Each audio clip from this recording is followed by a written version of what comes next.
My Own Story by Emmeline Pankhurst. Read for you by Long Stories for Sleep.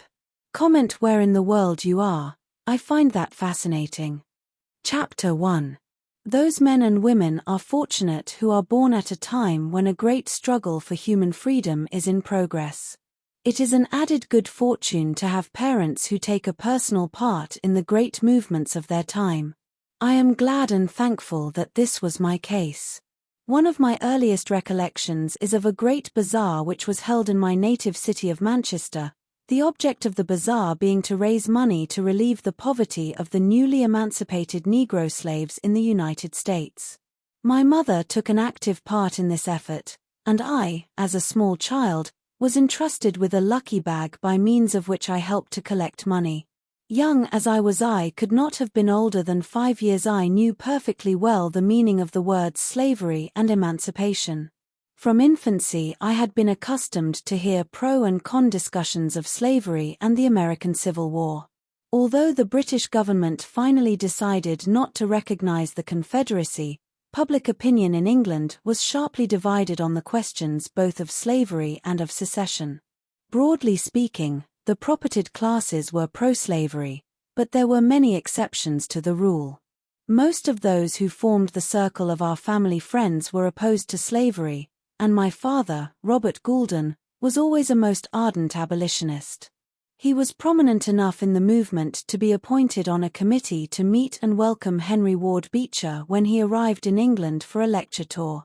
Mrs. Harriet Beecher Stowe's novel, Uncle Tom's Cabin, was so great a favorite with my mother that she used it continually as a source of bedtime stories for our fascinated ears. Those stories, told almost 50 years ago, are as fresh in my mind today as events detailed in the morning's papers. Indeed, they are more vivid, because they made a much deeper impression on my consciousness. I can still definitely recall the thrill I experienced every time my mother related the tale of Eliza's race for freedom over the broken ice of the Ohio River, the agonizing pursuit, and the final rescue at the hands of the determined old Quaker. Another thrilling tale was the story of a Negro boy's flight from the plantation of his cruel master.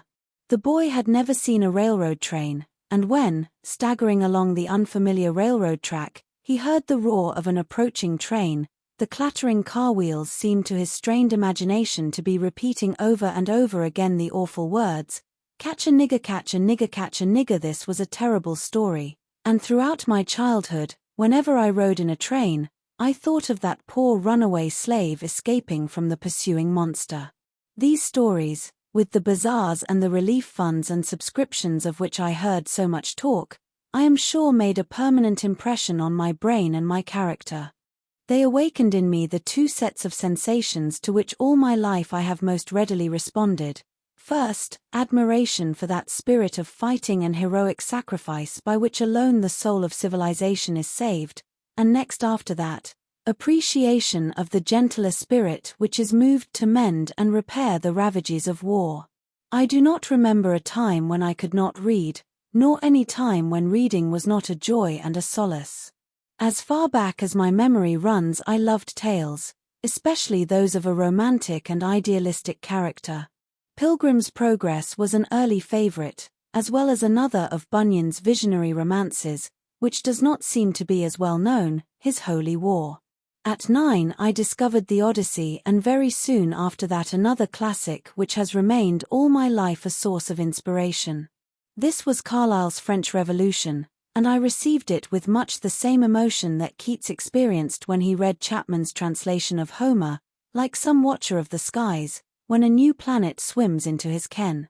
I never lost that first impression, and it strongly affected my attitude toward events which were occurring around my childhood. Manchester is a city which has witnessed a great many stirring episodes, especially of a political character. Generally speaking, its citizens have been liberal in their sentiments, defenders of free speech and liberty of opinion. In the late 60s there occurred in Manchester one of those dreadful events that prove an exception to the rule. This was in connection with the Fenian Revolt in Ireland. There was a Fenian riot, and the police arrested the leaders. These men were being taken to the jail in a prison van. On the way, the van was stopped and an attempt was made to rescue the prisoners.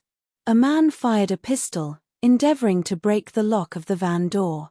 A policeman fell, mortally wounded, and several men were arrested and were charged with murder. I distinctly remember the riot, which I did not witness, but which I heard vividly described by my older brother. I had been spending the afternoon with a young playmate, and my brother had come after tea to escort me home. As we walked through the deepening November twilight, he talked excitedly of the riot, the fatal pistol shot, and the slain policeman. I could almost see the man bleeding on the ground, while the crowd swayed and groaned around him. The rest of the story reveals one of those ghastly blunders which justice not infrequently makes.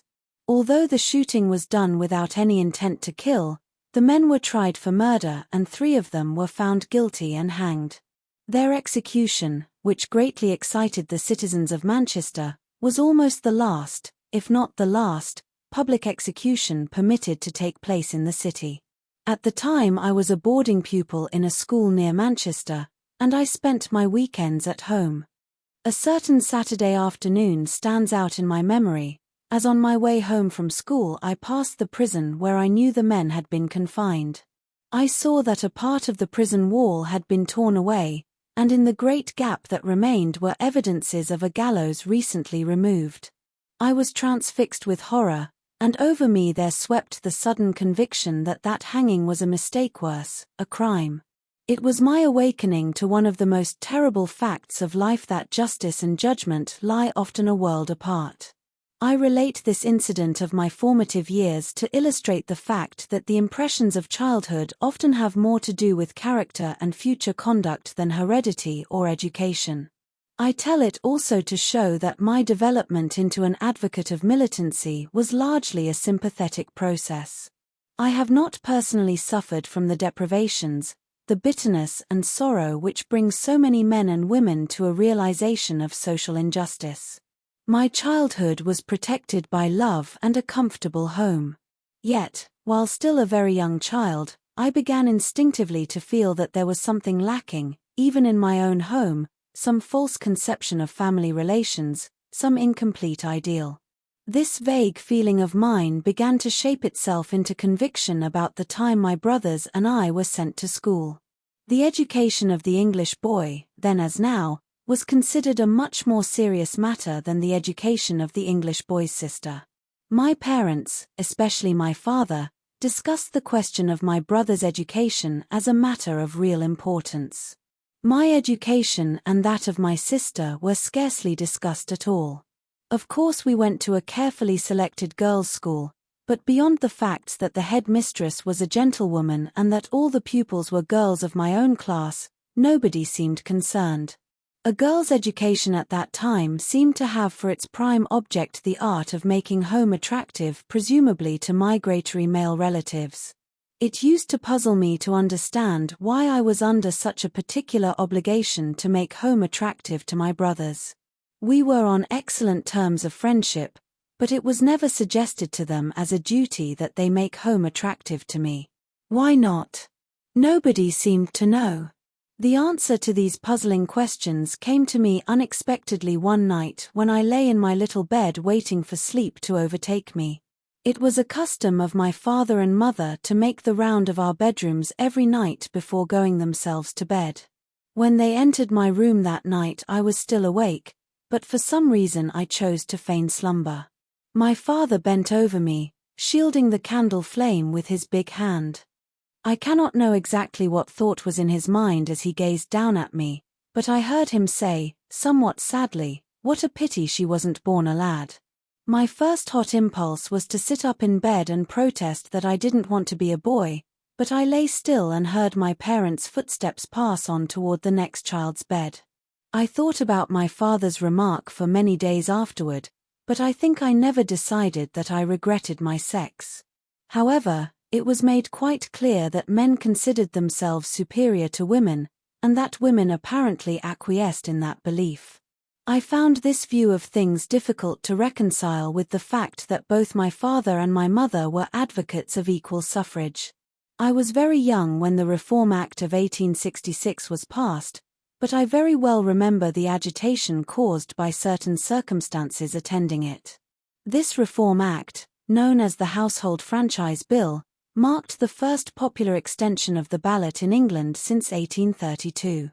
Under its terms, householders paying a minimum of £10 a year rental were given the parliamentary vote. While it was still under discussion in the House of Commons, John Stuart Mill moved an amendment to the bill to include women householders as well as men. The amendment was defeated, but in the Act as passed the word man, instead of the usual male person, was used. Now, under another Act of Parliament, it had been decided that the word man always included woman unless otherwise specifically stated. For example, in certain acts containing rate-paying clauses, the masculine noun and pronoun are used throughout, but the provisions apply to women ratepayers as well as to men. So when the Reform Bill with the word man in it became law, many women believed that the right of suffrage had actually been bestowed upon them. A tremendous amount of discussion ensued, and the matter was finally tested by a large number of women seeking to have their names placed upon the register as voters. In my city of Manchester, 3,924 women, out of a total of 4,215 possible women voters, claimed their votes, and their claim was defended in the law courts by eminent lawyers, including my future husband, Dr. Pankhurst. Of course, the women's claim was settled adversely in the courts, but the agitation resulted in a strengthening of the woman suffrage agitation all over the country. I was too young to understand the precise nature of the affair, but I shared in the general excitement.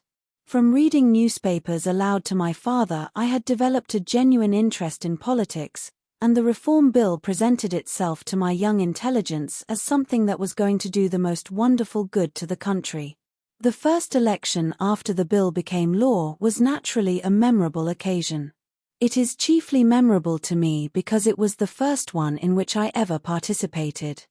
My sister and I had just been presented with new winter frocks, green in colour, and made alike, after the custom of proper British families. Every girl child in those days wore a red flannel petticoat, and when we first put on our new frocks, I was struck with the fact that we were wearing red and green, the colours of the Liberal Party. Since our father was a Liberal, of course the Liberal Party ought to carry the election, and I conceived a brilliant scheme for helping its progress. With my small sister trotting after me, I walked the better part of a mile to the nearest polling booth. It happened to be in a rather rough factory district, but we did not notice that. Arrived there, we two children picked up our green skirts to show our scarlet petticoats, and brimful of importance, walked up and down before the assembled crowds to encourage the Liberal vote. From this eminence we were shortly snatched by outraged authority in the form of a nurserymaid. I believe we were sent to bed into the bargain, but I am not entirely clear on this point.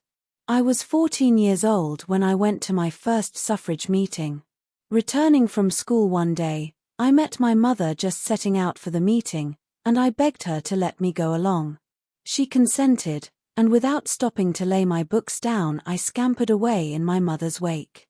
The speeches interested and excited me, especially the address of the great Miss Lydia Becker, who was the Susan B. Anthony of the English movement, a splendid character and a truly eloquent speaker. She was the secretary of the Manchester Committee, and I had learned to admire her as the editor of the Women's Suffrage Journal, which came to my mother every week. I left the meeting a conscious and confirmed suffragist. I suppose I had always been an unconscious suffragist. With my temperament and my surroundings, I could scarcely have been otherwise. The movement was very much alive in the early 70s, nowhere more so than in Manchester, where it was organised by a group of extraordinary men and women. Among them were Mr. and Mrs. Jacob Bright, who were always ready to champion the struggling cause. Mr. Jacob Bright, a brother of John Bright, was for many years Member of Parliament for Manchester, and to the day of his death was an active supporter of woman suffrage. Two especially gifted women, besides Miss Becker, were members of the committee. These were Mrs. Alice Cliff Scatcherd and Miss Wollstonecombe, now the Venerable Mrs. Wollstonecombe Elmy. One of the principal founders of the committee was the man whose wife, in later years, I was destined to become, Dr. Richard Marston Pankhurst.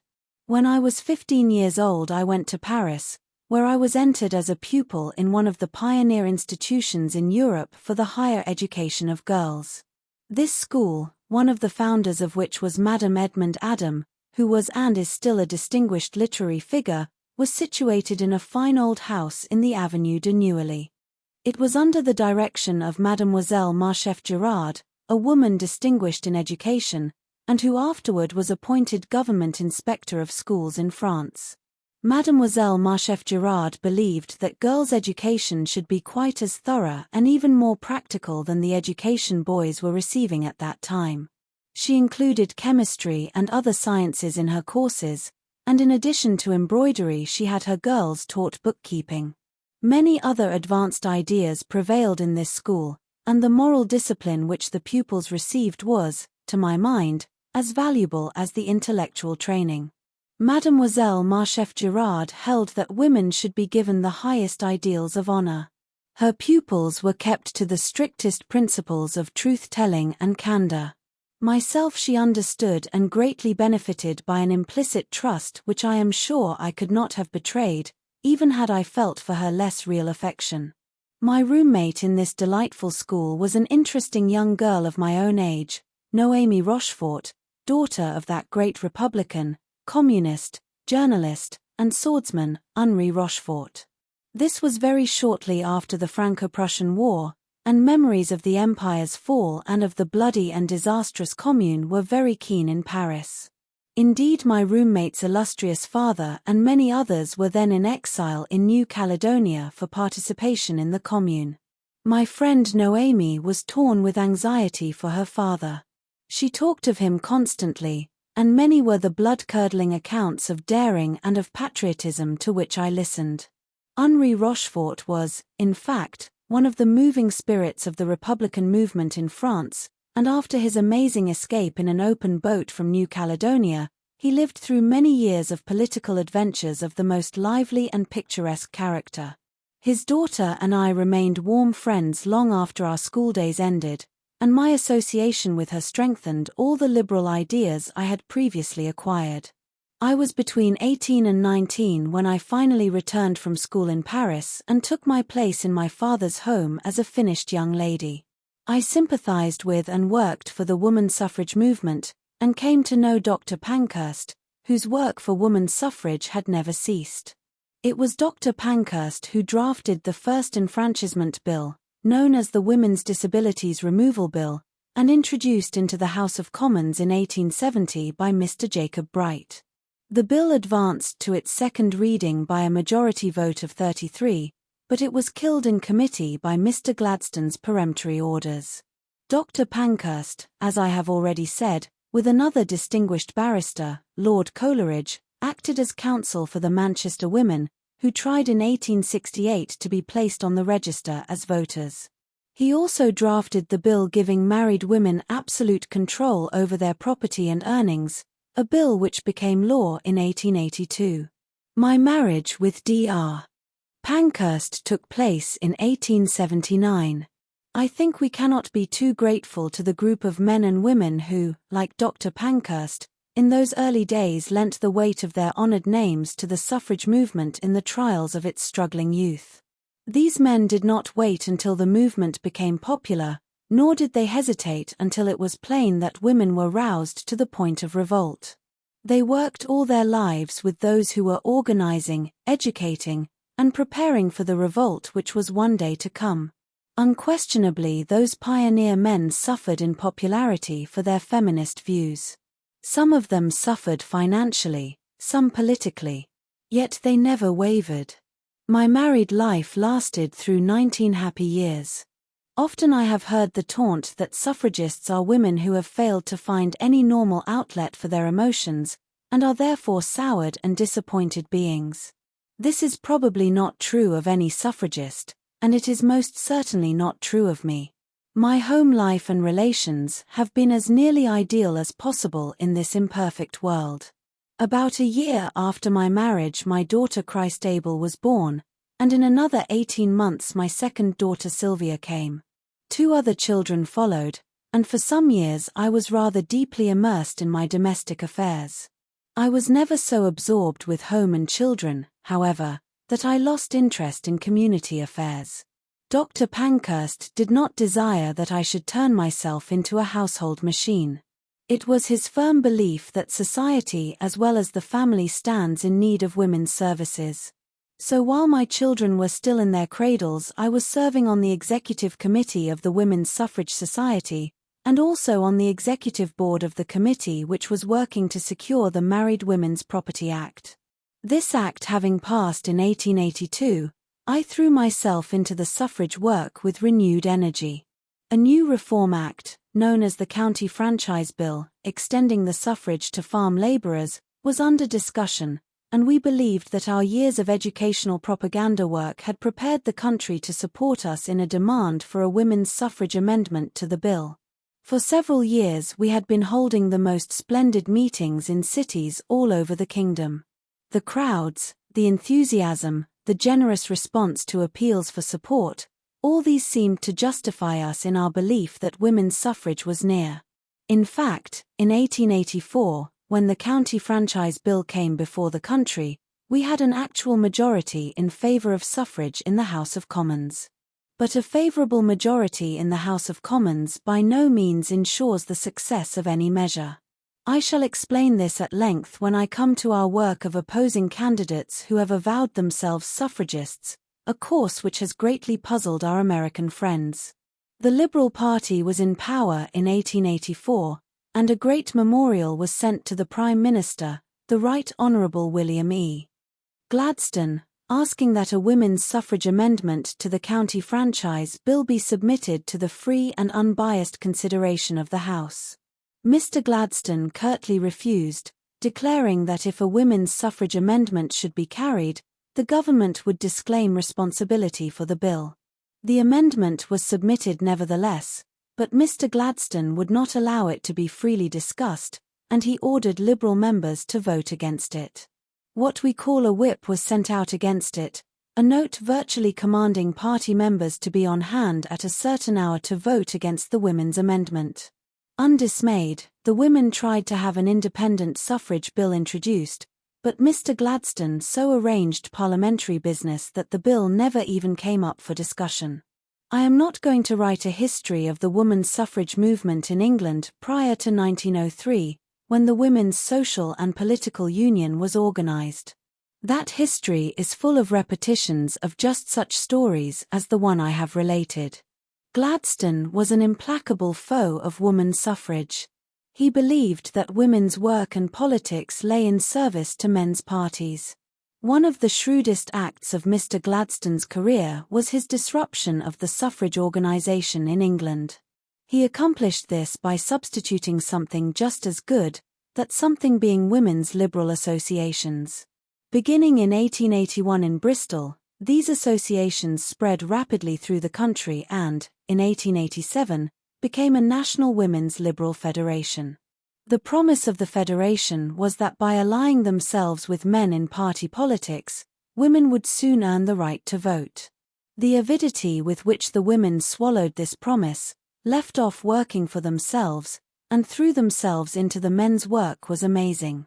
The Women's Liberal Federation is an organization of women who believe in the principles of the Liberal Party. The somewhat older Primrose League is a similar organization of women who adhere to Conservative Party principles. Neither of these organizations have women's suffrage for their object. They came into existence to uphold party ideas and to work for the election of party candidates. I am told that women in America have recently allied themselves with political parties, believing, just as we did, that such action would break down opposition to suffrage by showing the men that women possess political ability, and that politics is work for women as well as men. Let them not be deceived. I can assure the American women that our long alliance with the great parties, our devotion to party programs, our faithful work at elections, never advanced the suffrage cause one step.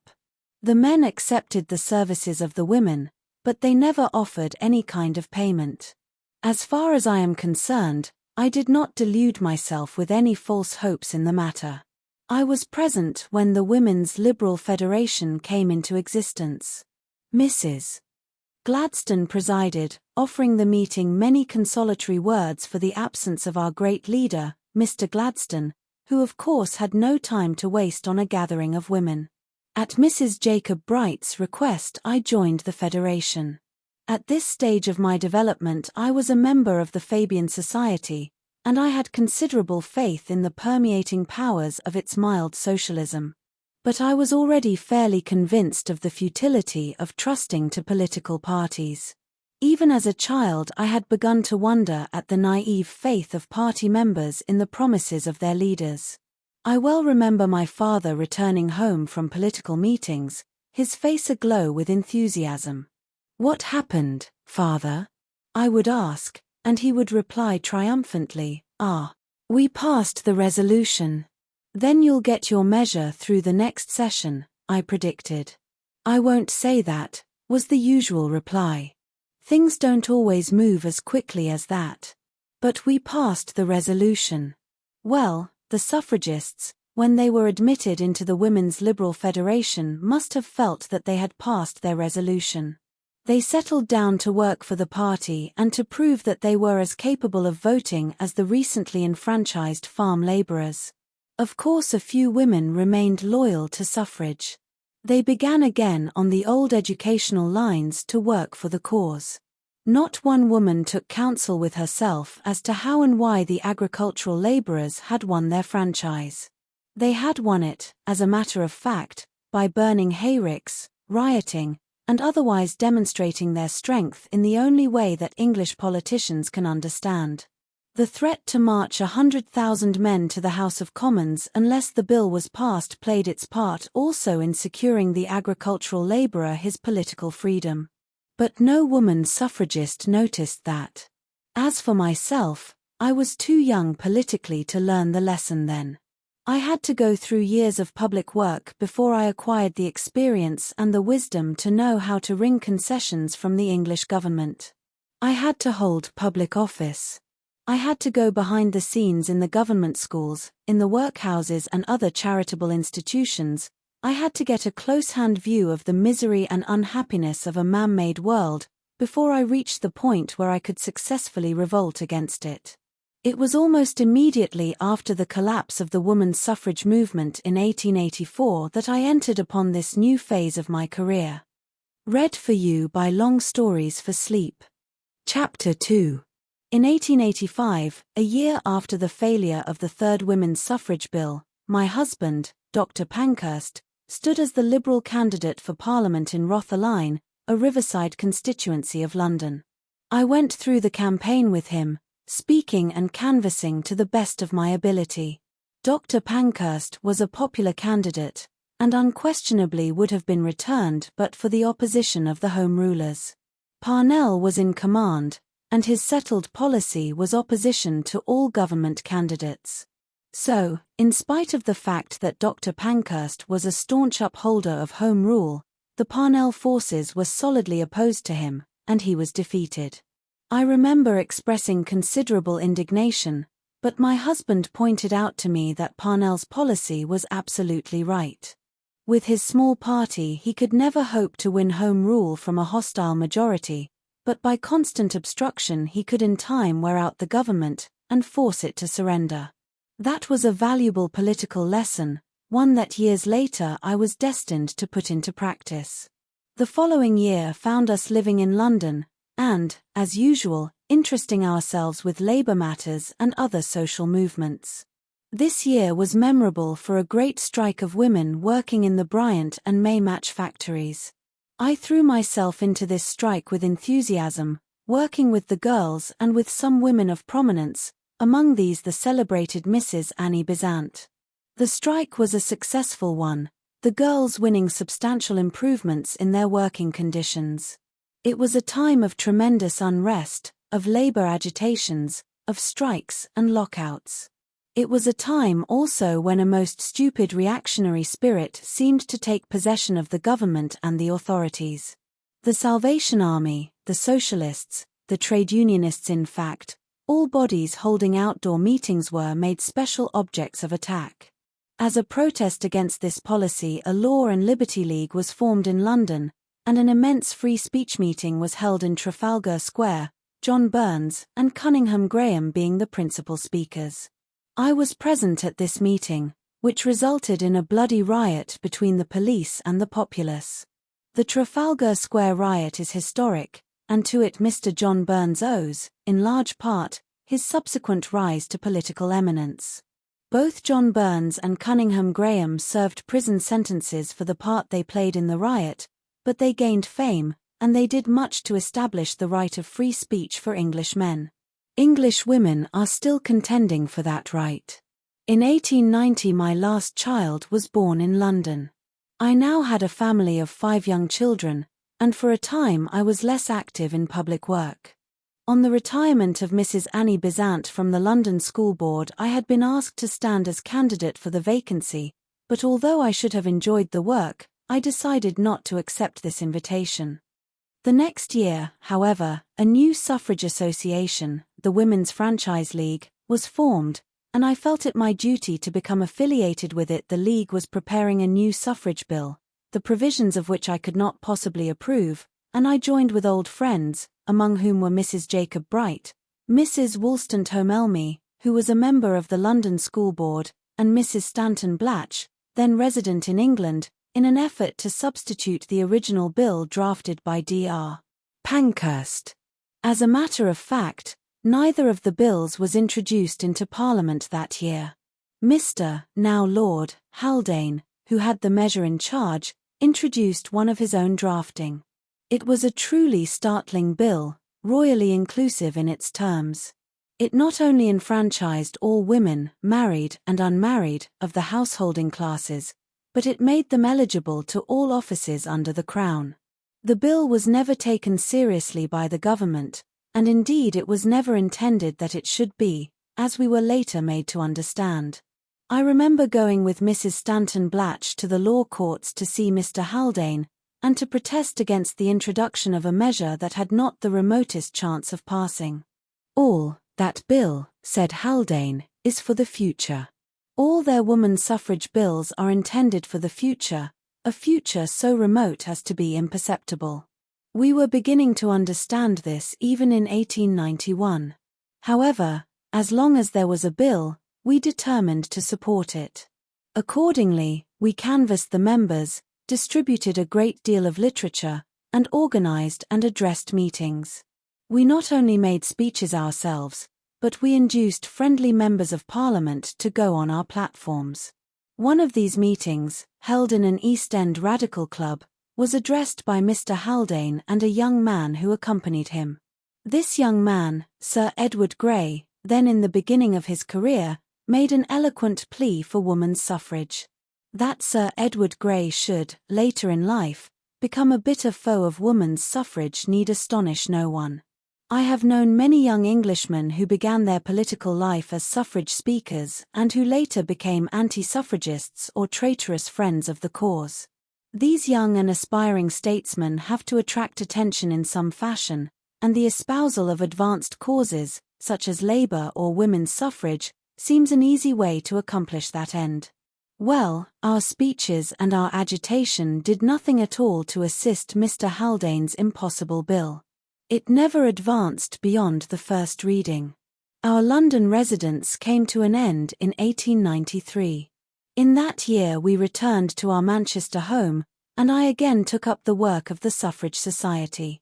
At my suggestion, the members began to organise their first out-of-door meetings, and we continued these until we succeeded in working up a great meeting that filled Free Trade Hall, and overflowed into and crowded a smaller hall near at hand.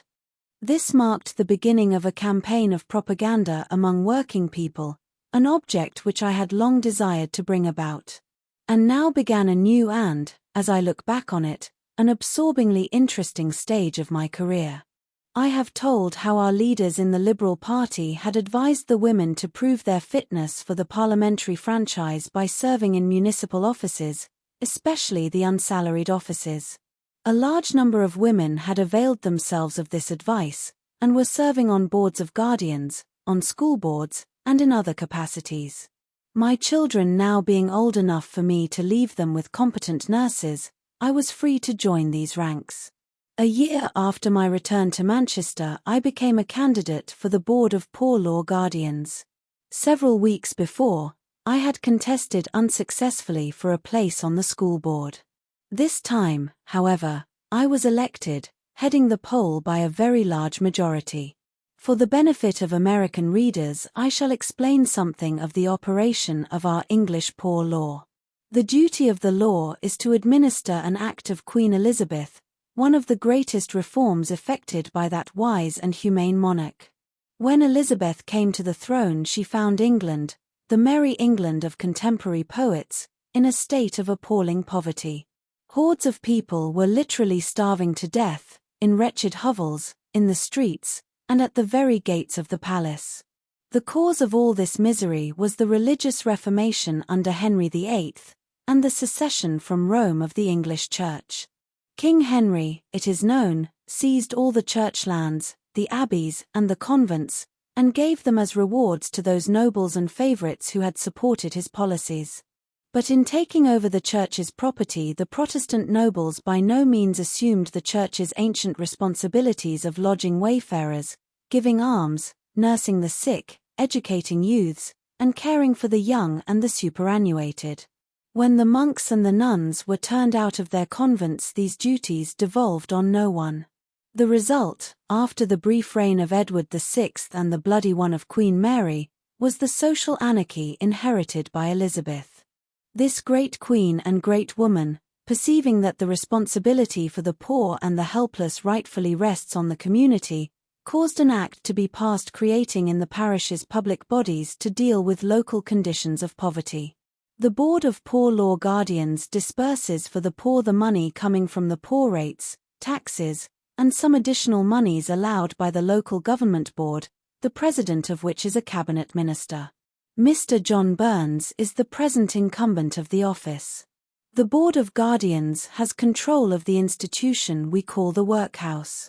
You have, I believe, almshouses, or poorhouses, but they are not quite so extensive as our workhouses, which are all kinds of institutions in one. We had, in my workhouse, a hospital with 900 beds, a school with several hundred children, a farm, and many workshops. When I came into office, I found that the law in our district, Chorlton, was being very harshly administered. The old board had been made up of the kind of men who are known as rate savers. They were guardians, not of the poor but of the rates, and, as I soon discovered, not very astute guardians even of money. For instance, although the inmates were being very poorly fed, a frightful waste of food was apparent.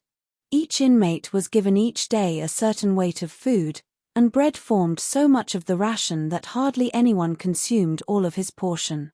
In the farm department, pigs were kept on purpose to consume this surplus of bread, and as pigs do not thrive on a solid diet of stale bread, the animals fetched in the market a much lower price than properly fed farm pigs.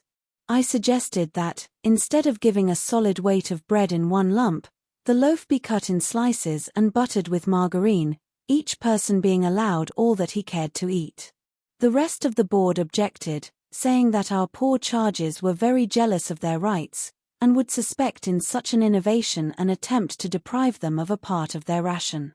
This was easily overcome by the suggestion that we consult the inmates before we made the change.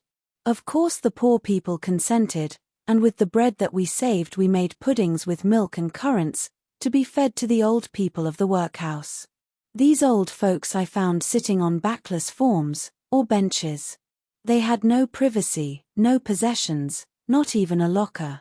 The old women were without pockets in their gowns, so they were obliged to keep any poor little treasures they had in their bosoms. Soon after I took office we gave the old people comfortable Windsor chairs to sit in, and in a number of ways we managed to make their existence more endurable. These, after all, were minor benefits. But it does gratify me when I look back and remember what we were able to do for the children of the Manchester workhouse. The first time I went into the place, I was horrified to see little girls 7 and 8 years old on their knees scrubbing the cold stones of the long corridors.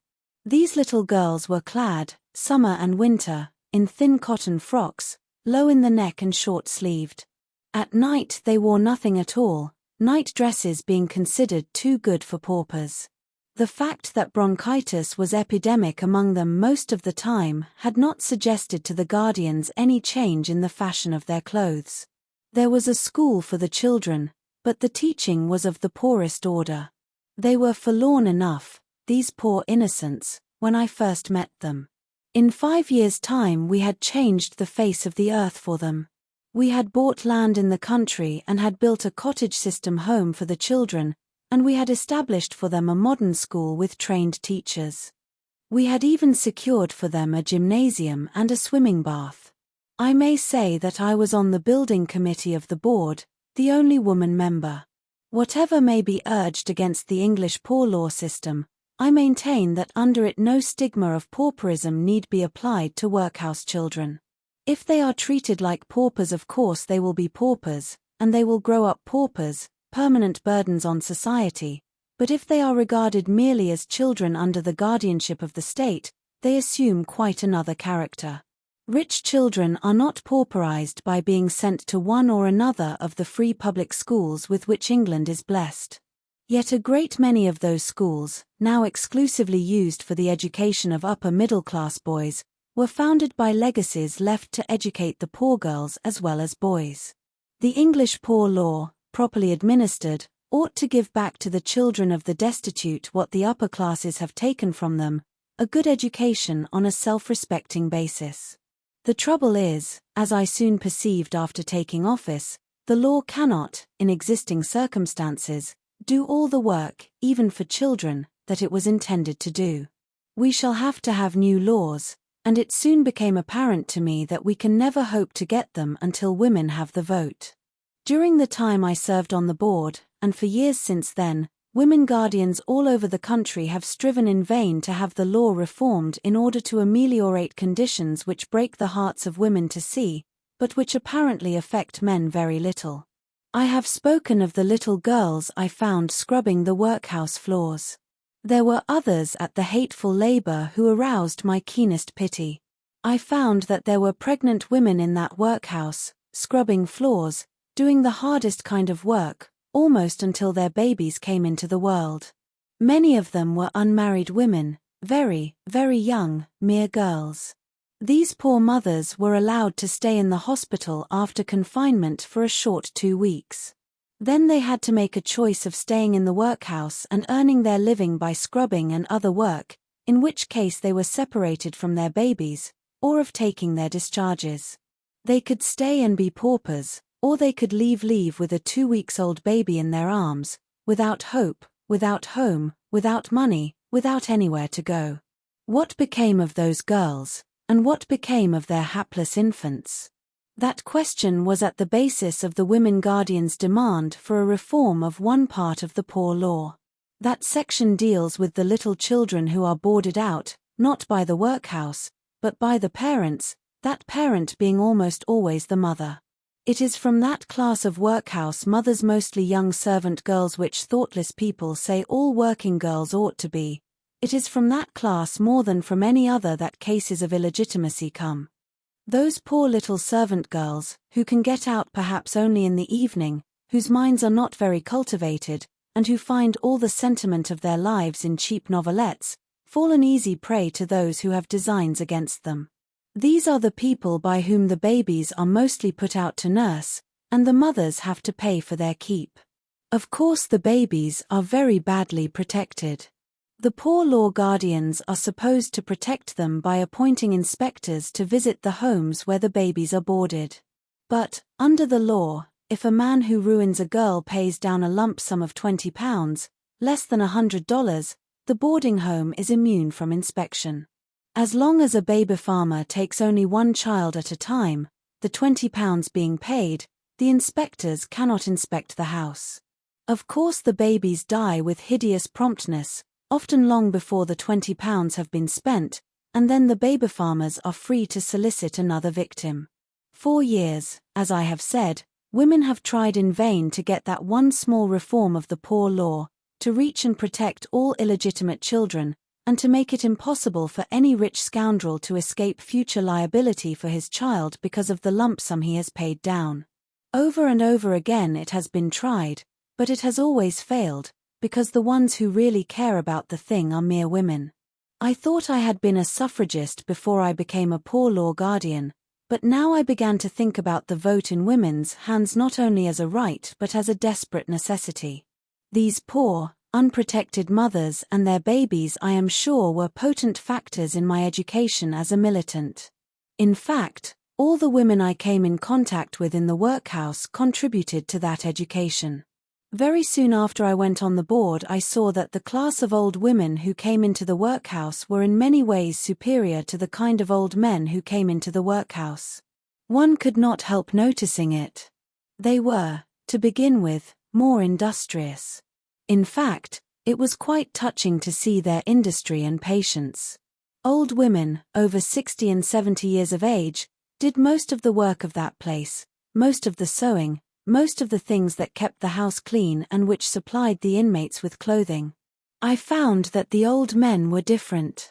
One could not get very much work out of them. They liked to stop in the oakum picking room, where they were allowed to smoke, but as to real work, very little was done by our old men. I began to make inquiries about these old women.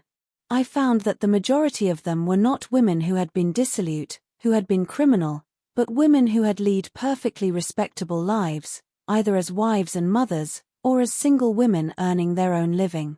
A great many were of the domestic servant class, who had not married, who had lost their employment, and had reached a time of life when it was impossible to get more employment. It was through no fault of their own, but simply because they had never earned enough to save. The average wage of working women in England is less than $2 a week. On this pittance it is difficult enough to keep alive, and of course it is impossible to save. Everyone who knows anything about conditions under which our working women live knows that few of them can ever hope to put by enough to keep them in old age. Besides, the average working woman has to support others than herself. How can she save? Some of our old women were married. Many of them, I found, were widows of skilled artisans who had had pensions from their unions, but the pensions had died with the men. These women, who had given up the power to work for themselves, and had devoted themselves to working for their husbands and children, were left penniless. There was nothing for them to do but to go into the workhouse. Many of them were widows of men who had served their country in the army or the navy. The men had had pensions from the government, but the pensions had died with them, and so the women were in the workhouse. We shall not in future, I hope, find so many respectable old women in English workhouses. We have an old age pension law now, which allows old women as well as old men the sum of 5 shillings $1.20 a week, hardly enough to live on, but enough to enable the poor to keep their old fathers and mothers out of the workhouse without starving themselves or their children. But when I was a poor law guardian, there was simply nothing to do with a woman when her life of toil ceased except make a pauper of her. I wish I had space to tell you of other tragedies of women I witnessed while I was on that board. In our Out Relief Department, which exists chiefly for able-bodied poor and dependent persons, I was brought into contact with widows who were struggling desperately to keep their homes and families together. The law allowed these women relief of a certain very inadequate kind, but for herself and one child it offered no relief except the workhouse. Even if the woman had a baby at her breast, she was regarded, under the law, as an able-bodied man. Women, we are told, should stay at home and take care of their children. I used to astound my men colleagues by saying to them, when women have the vote they will see that mothers can stay at home and care for their children. You men have made it impossible for these mothers to do that. I am convinced that the enfranchised woman will find many ways in which to lessen, at least, the curse of poverty. Women have more practical ideas about relief, and especially of prevention of dire poverty, than men display. I was struck with this whenever I attended the district conferences and the annual Poor Law Union meetings. In our discussions, the women showed themselves much more capable, much more resourceful, than the men. I remember 2 papers which I prepared and which caused considerable discussion. One of these was on the duties of guardians in times of unemployment, in which I pointed out that the government had one reserve of employment for men which could always be used. We have, on our northwest coast, a constant washing away of the foreshore. Every once in a while the question of coast reclamation comes up for discussion, but I had never heard any man suggest coast reclamation as a means of giving the unemployed relief. In 1898 I suffered an irreparable loss in the death of my husband. His death occurred suddenly and left me with the heavy responsibility of caring for a family of children, the eldest only 17 years of age. I resigned my place on the Board of Guardians, and was almost immediately appointed to the salaried office of Registrar of Births and Deaths in Manchester. We have registrars of births, deaths and marriages in England, but since the Act establishing the last named contains the words male person, a woman may not be appointed a registrar of marriages. The head of this department of the government is the Registrar General, with offices at Somerset House, London, where all vital statistics are returned and all records filed. It was my duty as Registrar of Births and Deaths to act as Chief Census Officer of my district. I was obliged to receive all returns of births and deaths, record them, and send my books quarterly to the office of the Registrar General. My district was in a working-class quarter, and on this account I instituted evening office hours twice a week. It was touching to observe how glad the women were to have a woman registrar to go to. They used to tell me their stories, dreadful stories some of them, and all of them pathetic with that patient and uncomplaining pathos of poverty. Even after my experience on the Board of Guardians, I was shocked to be reminded over and over again of the little respect there was in the world for women and children.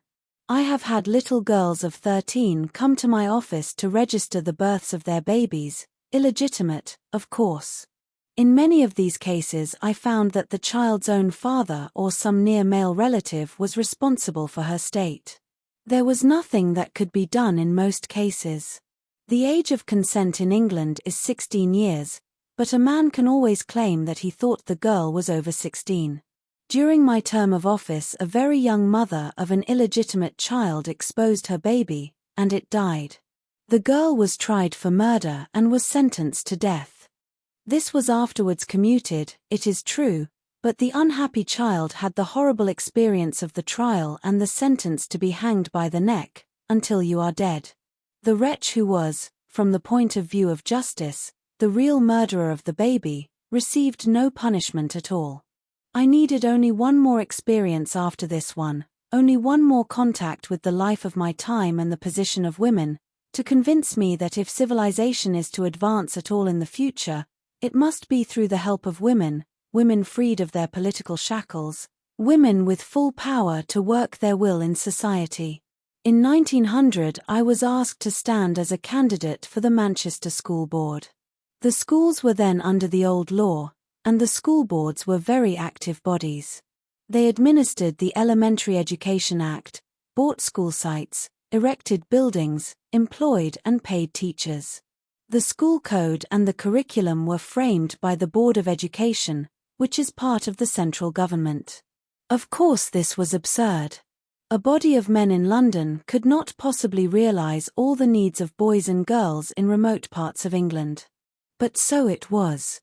As a member of the school board, I very soon found that the teachers, working people of the higher grade, were in exactly the same position as the working people of the lower grades. That is, the men had all the advantage. Teachers had a representative in the school board councils. Of course that representative was a man teacher, and equally of course, he gave preference to the interests of the men teachers. Men teachers received much higher salaries than the women, although many of the women, in addition to their regular classwork, had to teach sewing and domestic science into the bargain. They received no extra pay for their extra work. In spite of this added burden, and in spite of the lower salaries received, I found that the women cared a great deal more about their work, and a great deal more about the children than the men. It was a winter when there was a great deal of poverty and unemployment in Manchester. I found that the women teachers were spending their slender salaries to provide regular dinners for destitute children, and were giving up their time to waiting on them and seeing that they were nourished. They said to me, quite simply, "You see, the little things are too badly off to study their lessons. We have to feed them before we can teach them." Well, instead of seeing that women care more for schools and school children than men do and should therefore have more power in education, the Parliament of 1900 actually passed a law which took education in England entirely out of the hands of women.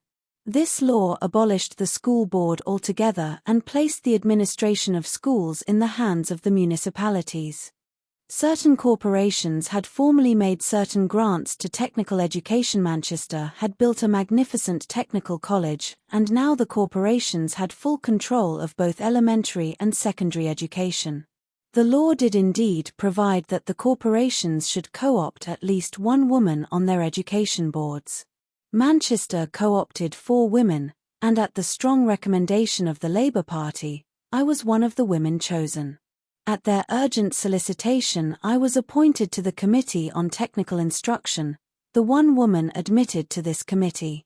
I learned that the Manchester Technical College, called the second best in Europe, spending thousands of pounds annually for technical training, had practically no provision for training women. Even in classes where they might easily have been admitted, bakery and confectionery classes and the like, the girls were kept out because the men's trades unions objected to their being educated for such skilled work. It was rapidly becoming clear to my mind that men regarded women as a servant class in the community, and that women were going to remain in the servant class until they lifted themselves out of it. I asked myself many times in those days what was to be done.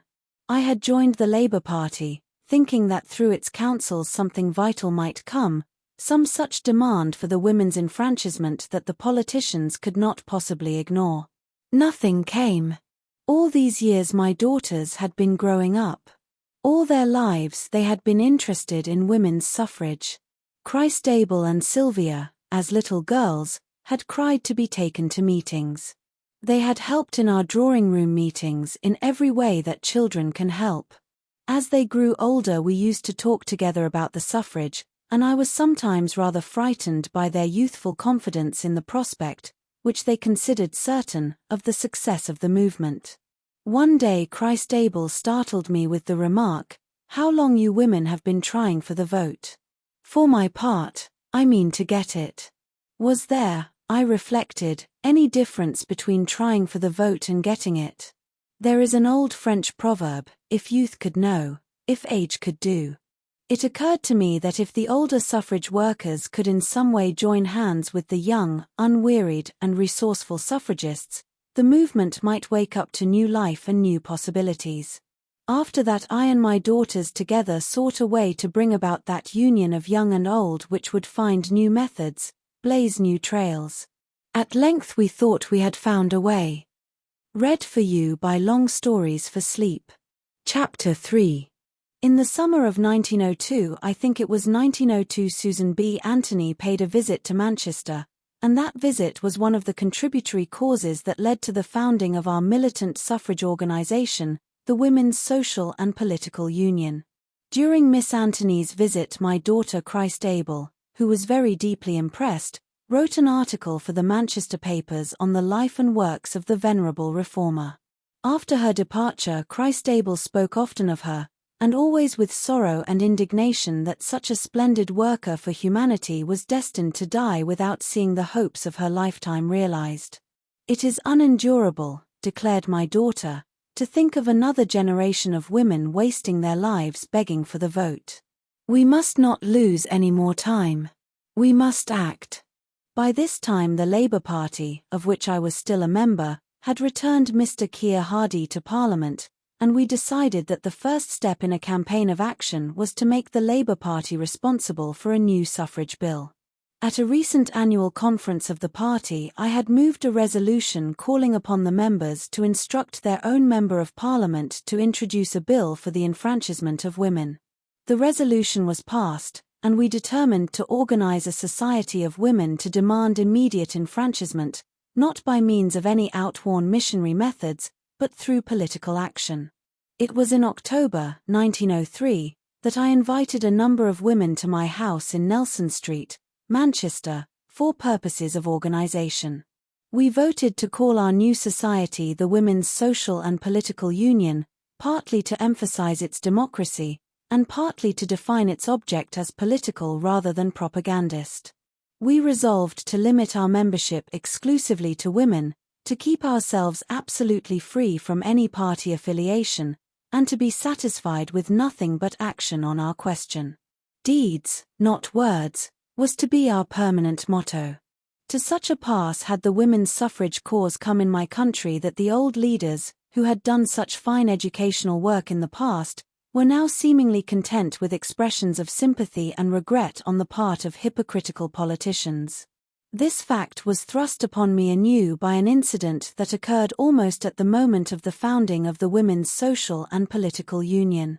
In our Parliament, no bill has a chance of becoming a law unless it is made a government measure. Private members are at liberty to introduce measures of their own, but these rarely reach the second reading or debatable stage. So much time is given to discussion of government measures that very little time can be given to any private bills. About 1 day in a week is given over to consideration of private measures, to which, as we say, the government give facilities, and since there are a limited number of weeks in a session, the members, on the opening days of Parliament, meet and draw lots to determine who shall have a place in the debates. Only these successful men have a chance to speak to their bills, and only those who have drawn early chances have any prospect of getting much discussion on their measures. Now, the old suffragists had long since given up hope of obtaining a government suffrage bill, but they clung to a hope that a private member's bill would sometime obtain consideration. Every year, on the opening day of Parliament, the association sent a deputation of women to the House of Commons, to meet so-called friendly members and consider the position of the women's suffrage cause. The ceremony was of a most conventional, not to say farcical character. The ladies made their speeches and the members made theirs. The ladies thanked the friendly members for their sympathy, and the members renewed their assurances that they believed in women's suffrage and would vote for it when they had an opportunity to do so. Then the deputation, a trifle sad but entirely tranquil, took its departure, and the members resumed the real business of life, which was support of their party's policies. Such a ceremony as this I attended soon after the founding of the WSPU. Sir Charles M'Laren was the friendly member who presided over the gathering, and he did his full duty in the matter of formally endorsing the cause of women's suffrage. He assured the delegation of his deep regret, as well as the regret of numbers of his colleagues, that women so intelligent, so devoted, etc., should remain unenfranchised. Other members did likewise. The ceremonies drew to a close, but I, who had not been asked to speak, determined to add something to the occasion. Sir Charles M'Laren, I began abruptly, has told us that numbers of his colleagues desire the success of the women's suffrage cause. Now every one of us knows that at this moment the members of the House of Commons are balloting for a place in the debates. Will Sir Charles M'Laren tell us if any member is preparing to introduce a bill for women's suffrage? Will he tell us what he and the other members will pledge themselves to do for the reform they so warmly endorse? Of course, the embarrassed Sir Charles was not prepared to tell us anything of the kind, and the deputation departed in confusion and wrath. I was told that I was an interloper, an impertinent intruder. Who asked me to say anything? And what right had I to step in and ruin the good impression they had made? No one could tell how many friendly members I had alienated by my unfortunate remarks. I went back to Manchester and with renewed energy continued the work of organizing for the WSPU. In the spring of 1904 I went to the annual conference of the Independent Labour Party, determined if possible to induce the members to prepare a suffrage bill to be laid before Parliament in the approaching session. Although I was a member of the National Administrative Council and presumably a person holding some influence in the party, I knew that my plan would be bitterly opposed by a strong minority, who held that the Labour Party should direct all its efforts toward securing universal adult suffrage for both men and women.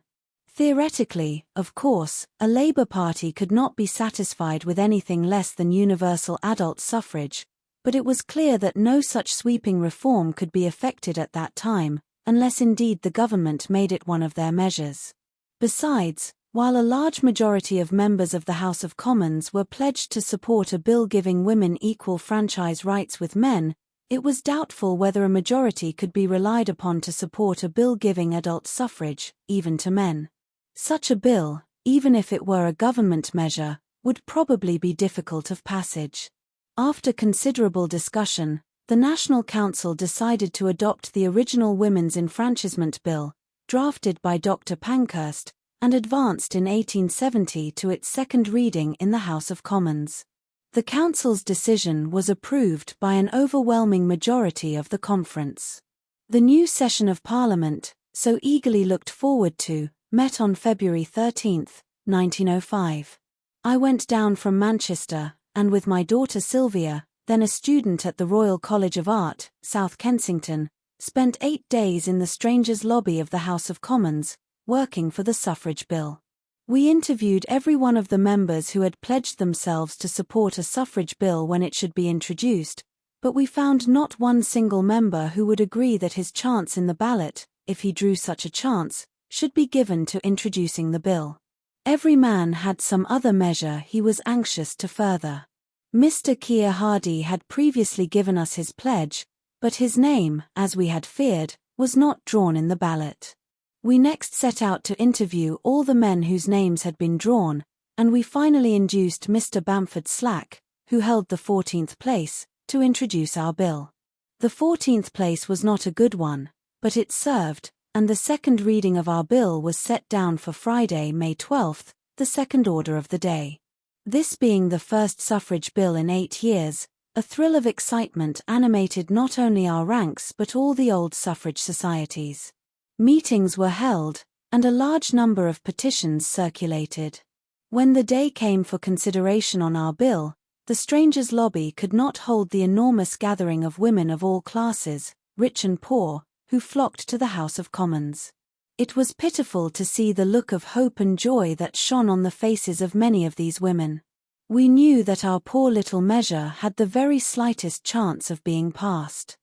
The bill that occupied the first order of the day was one providing that carts traveling along public roads at night should carry a light behind as well as before. We had tried to induce the promoters of this unimportant little measure to withdraw it in the interests of our bill, but they refused. We had tried also to persuade the Conservative government to give our bill facilities for full discussion, but they also refused. So, as we fully anticipated, the promoters of the roadway lighting bill were allowed to talk out our bill. They did this by spinning out the debate with silly stories and foolish jokes. The members listened to the insulting performance with laughter and applause. When news of what was happening reached the women who waited in the Strangers' Lobby, a feeling of wild excitement and indignation took possession of the throng. Seeing their temper, I felt that the moment had come for a demonstration such as no old-fashioned suffragist had ever attempted. I called upon the women to follow me outside for a meeting of protest against the government. We swarmed out into the open, and Mrs. Wolstenholme-Elmy, one of the oldest suffrage workers in England, began to speak. Instantly the police rushed into the crowd of women, pushing them about and ordering them to disperse. We moved on as far as the great statue of Richard Coeur de Lion that guards the entrance to the House of Lords, but again the police intervened. Finally the police agreed to let us hold a meeting in Broad Sanctuary, very near the gates of Westminster Abbey. Here we made speeches and adopted a resolution condemning the government's action in allowing a small minority to talk out our bill. This was the first militant act of the WSPU. It caused comment and even some alarm, but the police contented themselves with taking our names. The ensuing summer was spent in outdoor work. By this time the Women's Social and Political Union had acquired some valuable accessions, and money began to come to us. Among our new members was one who was destined to play an important role in the unfolding drama of the militant movement. At the close of one of our meetings at Oldham, a young girl introduced herself to me as Annie Kenny, a mill worker, and a strong suffrage sympathizer. She wanted to know more of our society and its objects, and I invited her and her sister Jenny, a board school teacher, to tea the next day. They came and joined our union, a step that definitely changed the whole course of Miss Kennis' life, and gave us one of our most distinguished leaders and organizers. With her help, we began to carry our propaganda to an entirely new public. In Lancashire there is an institution known as the Wakes, a sort of travelling fair where they have merry-go-rounds, Aunt Sally's, and other festive games, sideshows of various kinds, and booths where all kinds of things are sold. Every little village has its Wakes week during the summer and autumn, and it is the custom for the inhabitants of the villages to spend the Sunday before the opening of the Wakes walking among the booths in anticipation of tomorrow's joys. On these occasions the Salvation Army, temperance orators, vendors of quack medicines, peddlers, and others, take advantage of the ready-made audience to advance their propaganda. At Annie Kennis' suggestion we went from one village to the other, following the Wakes and making suffrage speeches. We soon rivaled in popularity the Salvation Army, and even the tooth-drawers and patent medicine peddlers. The Women's Social and Political Union had been in existence 2 years before any opportunity was presented for work on a national scale. The autumn of 1905 brought a political situation which seemed to us to promise bright hopes for women's enfranchisement. The life of the old Parliament, dominated for nearly 20 years by the Conservative Party, was drawing to an end, and the country was on the eve of a general election in which the Liberals hoped to be returned to power. Quite naturally, the Liberal candidates went to the country with perfervid promises of reform in every possible direction. They appealed to the voters to return them as advocates and upholders of true democracy, and they promised that there should be a government united in favor of people's rights against the powers of a privileged aristocracy. Now repeated experiences had taught us that the only way to attain women's suffrage was to commit a government to it. In other words, pledges of support from candidates were plainly useless. They were not worth having. The only object worth trying for was pledges from responsible leaders that the new government would make women's suffrage a part of the official program. We determined to address ourselves to those men who were likely to be in the Liberal cabinet, demanding to know whether their reforms were going to include justice to women.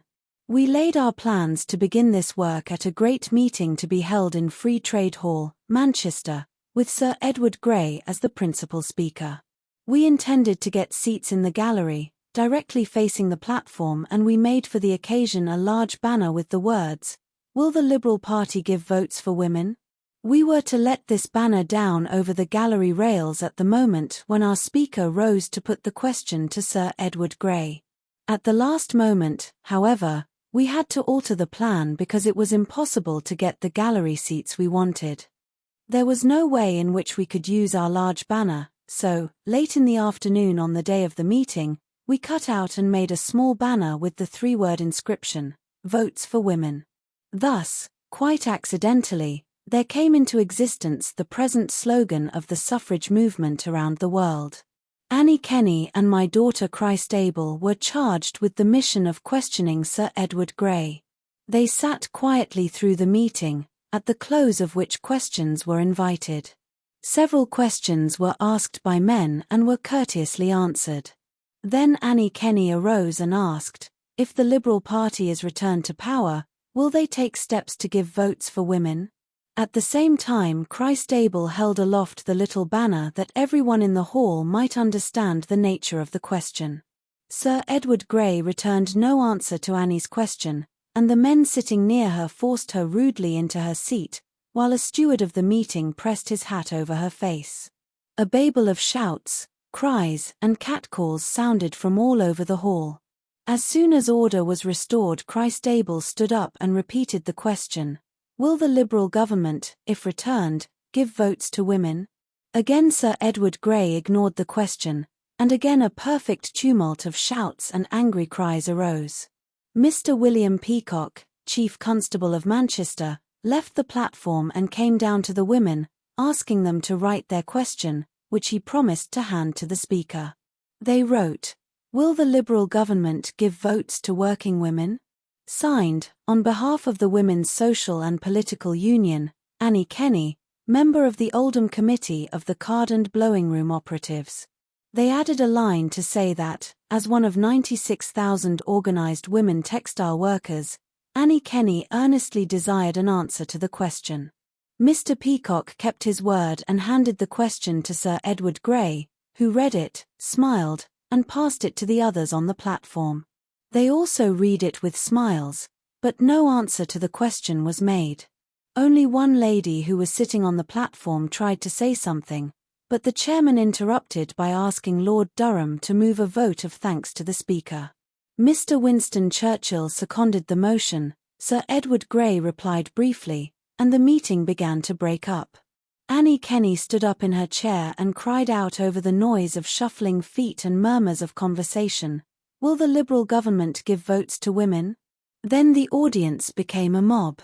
They howled, they shouted and roared, shaking their fists fiercely at the woman who dared to intrude her question into a man's meeting.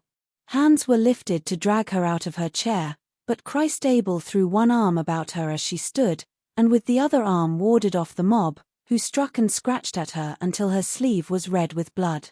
Still the girls held together and shouted over and over, "The question! The question! Answer the question!" 6 men, stewards of the meeting, seized Christable and dragged her down the aisle, past the platform, other men following with Annie Kenney, both girls still calling for an answer to their question. On the platform the Liberal leaders sat silent and unmoved while this disgraceful scene was taking place, and the mob were shouting and shrieking from the floor. Flung into the streets, the 2 girls staggered to their feet and began to address the crowds, and to tell them what had taken place in a Liberal meeting. Within 5 minutes they were arrested on a charge of obstruction and, in Christabel's case, of assaulting the police.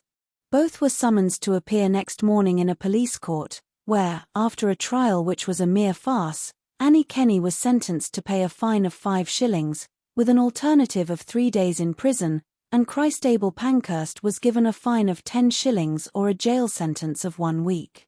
Both girls promptly chose the prison sentence.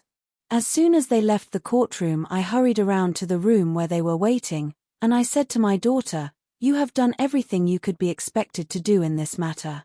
I think you should let me pay your fines and take you home."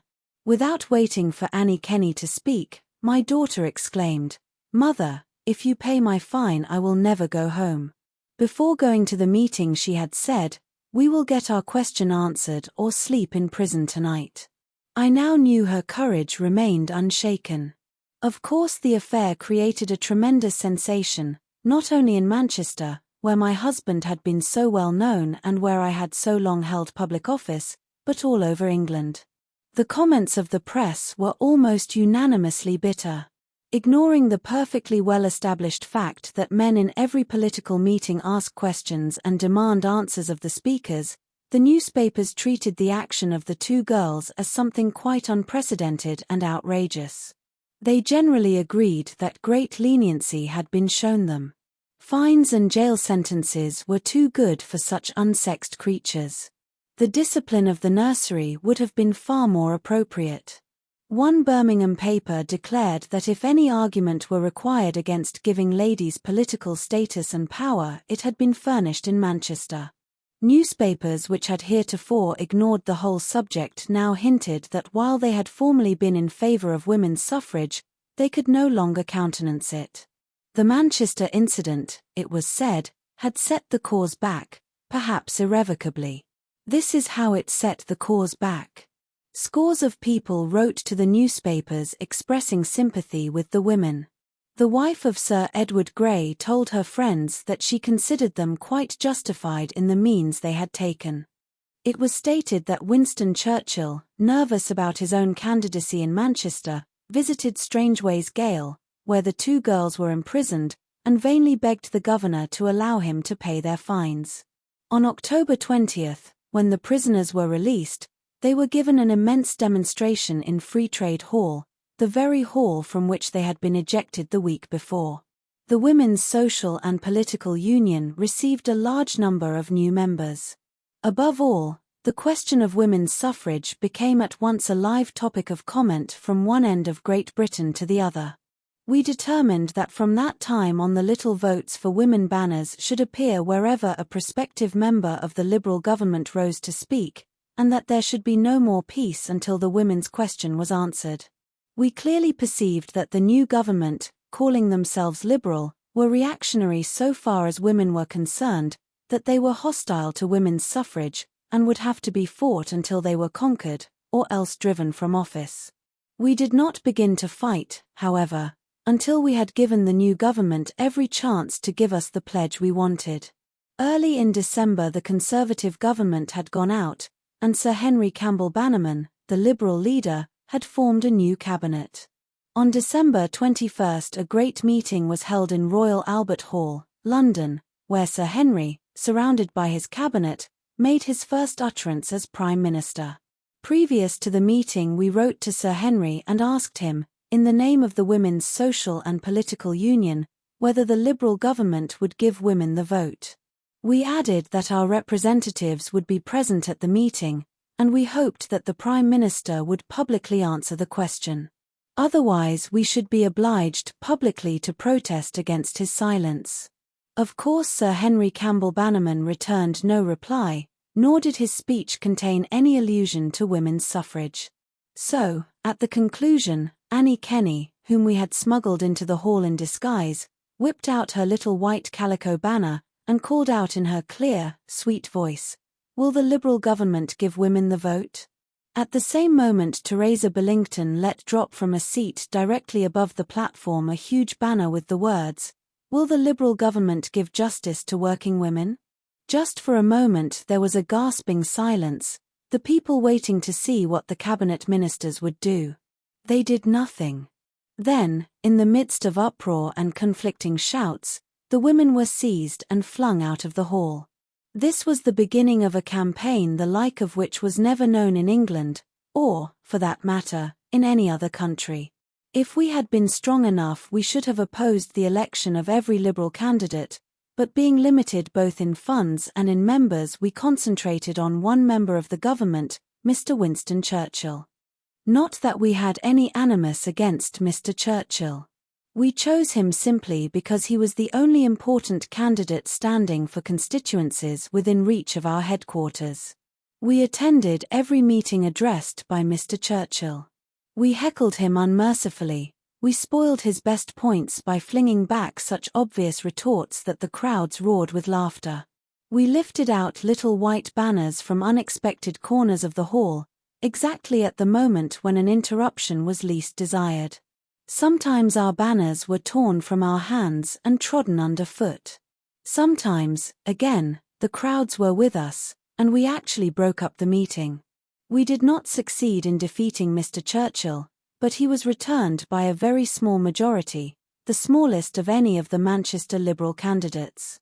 We did not confine our efforts to heckling Mr. Churchill. Throughout the campaign we kept up the work of questioning cabinet ministers at meetings all over England and Scotland. At Sun Hall, Liverpool, addressed by the Prime Minister, 9 women in succession asked the important question, and were thrown out of the hall, this in the face of the fact that Sir Campbell Bannerman was an avowed suffragist. But we were not questioning him as to his private opinions on the suffrage, we were asking him what his government were willing to do about suffrage. We questioned Mr. Asquith in Sheffield, Mr. Lloyd George in Altrincham, Cheshire, the Prime Minister again in Glasgow, and we interrupted a great many other meetings as well. Always we were violently thrown out and insulted. Often we were painfully bruised and hurt. What good did it do? We have often been asked that question, Even by the women our actions spurred into an activity they had never before thought themselves capable of. For one thing, our heckling campaign made women's suffrage a matter of news. It had never been that before. Now the newspapers were full of us. For another thing, we woke up the old suffrage associations. During the general election, various groups of non-militant suffragists came back to life and organized a gigantic manifesto in favor of action from the Liberal government.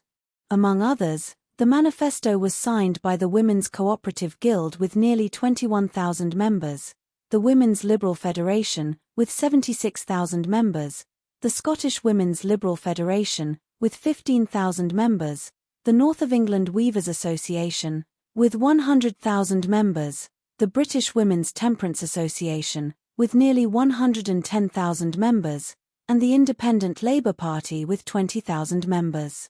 Surely it was something to have inspired all this activity. We decided that the next step must be to carry the fight to London, and Annie Kenney was chosen to be organiser there. With only £2, less than $10, in her pocket, the intrepid girl set forth on her mission. In about a fortnight I left my official work as registrar in the hands of a deputy and went down to London to see what had been accomplished. To my astonishment I found that Annie, working with my daughter Sylvia, had organised a procession of women and a demonstration to be held on the opening day of Parliament. The confident young things had actually engaged Caxton Hall, Westminster. They had printed a large number of handbills to announce the meeting, and they were busily engaged in working up the demonstration. Mrs. Drummond, who had joined the Union shortly after the imprisonment of Annie Kenney and Christ Abel, sent word from Manchester that she was coming to help us. She had to borrow the money for her railroad fare, but she came, and, as ever before and since, her help was invaluable. How we worked, distributing handbills, chalking announcements of the meeting on pavements, calling on every person we knew and on a great many more we knew only by name, canvassing from door to door. At length the opening day of Parliament arrived. On February 19, 1906, occurred the first suffrage procession in London. I think there were between 300 and 400 women in that procession, poor working women from the East End, for the most part, leading the way, in which numberless women of every rank were afterward to follow. My eyes were misty with tears as I saw them, standing in line, holding the simple banners which my daughter Sylvia had decorated, waiting for the word of command. Of course our procession attracted a large crowd of intensely amused spectators. The police, however, made no attempt to disperse our ranks, but merely ordered us to furl our banners. There was no reason why we should not have carried banners but the fact that we were women, and therefore could be bullied. So, bannerless, the procession entered Caxton Hall. To my amazement it was filled with women, most of whom I had never seen at any suffrage gathering before. Our meeting was most enthusiastic, and while Annie Kenney was speaking, to frequent applause, the news came to me that the King's speech, which is not the King's at all, but the formally announced government programme for the session, had been read, and that there was in it no mention of the women's suffrage question. As Annie took her seat I arose and made this announcement, and I moved a resolution that the meeting should at once proceed to the House of Commons to urge the members to introduce a suffrage measure. The resolution was carried, and we rushed out in a body and hurried toward the strangers' entrance. It was pouring rain and bitterly cold, yet no one turned back, even when we learned at the entrance that for the first time in memory the doors of the House of Commons were barred to women. We sent in our cards to members who were personal friends, and some of them came out and urged our admittance. The police, however, were obdurate. They had their orders. The Liberal government, advocates of the people's rights, had given orders that women should no longer set foot in their stronghold.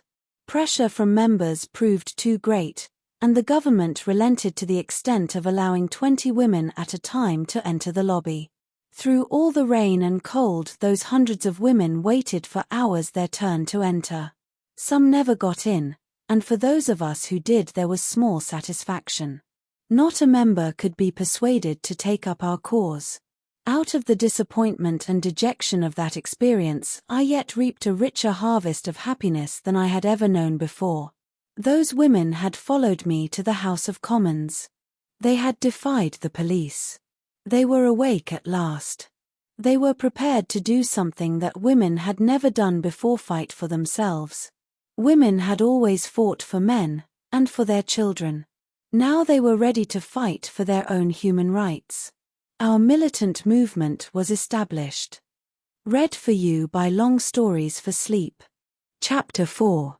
To account for the phenomenal growth of the Women's Social and Political Union after it was established in London, to explain why it made such an instant appeal to women hitherto indifferent, I shall have to point out exactly wherein our society differs from all other suffrage associations. In the first place, our members are absolutely single-minded. They concentrate all their forces on one object: political equality with men. No member of the WSPU divides her attention between suffrage and other social reforms. We hold that both reason and justice dictate that women shall have a share in reforming the evils that afflict society, especially those evils bearing directly on women themselves. Therefore, we demand, before any other legislation whatever, the elementary justice of votes for women. There is not the slightest doubt that the women of Great Britain would have been enfranchised years ago had all the suffragists adopted this simple principle.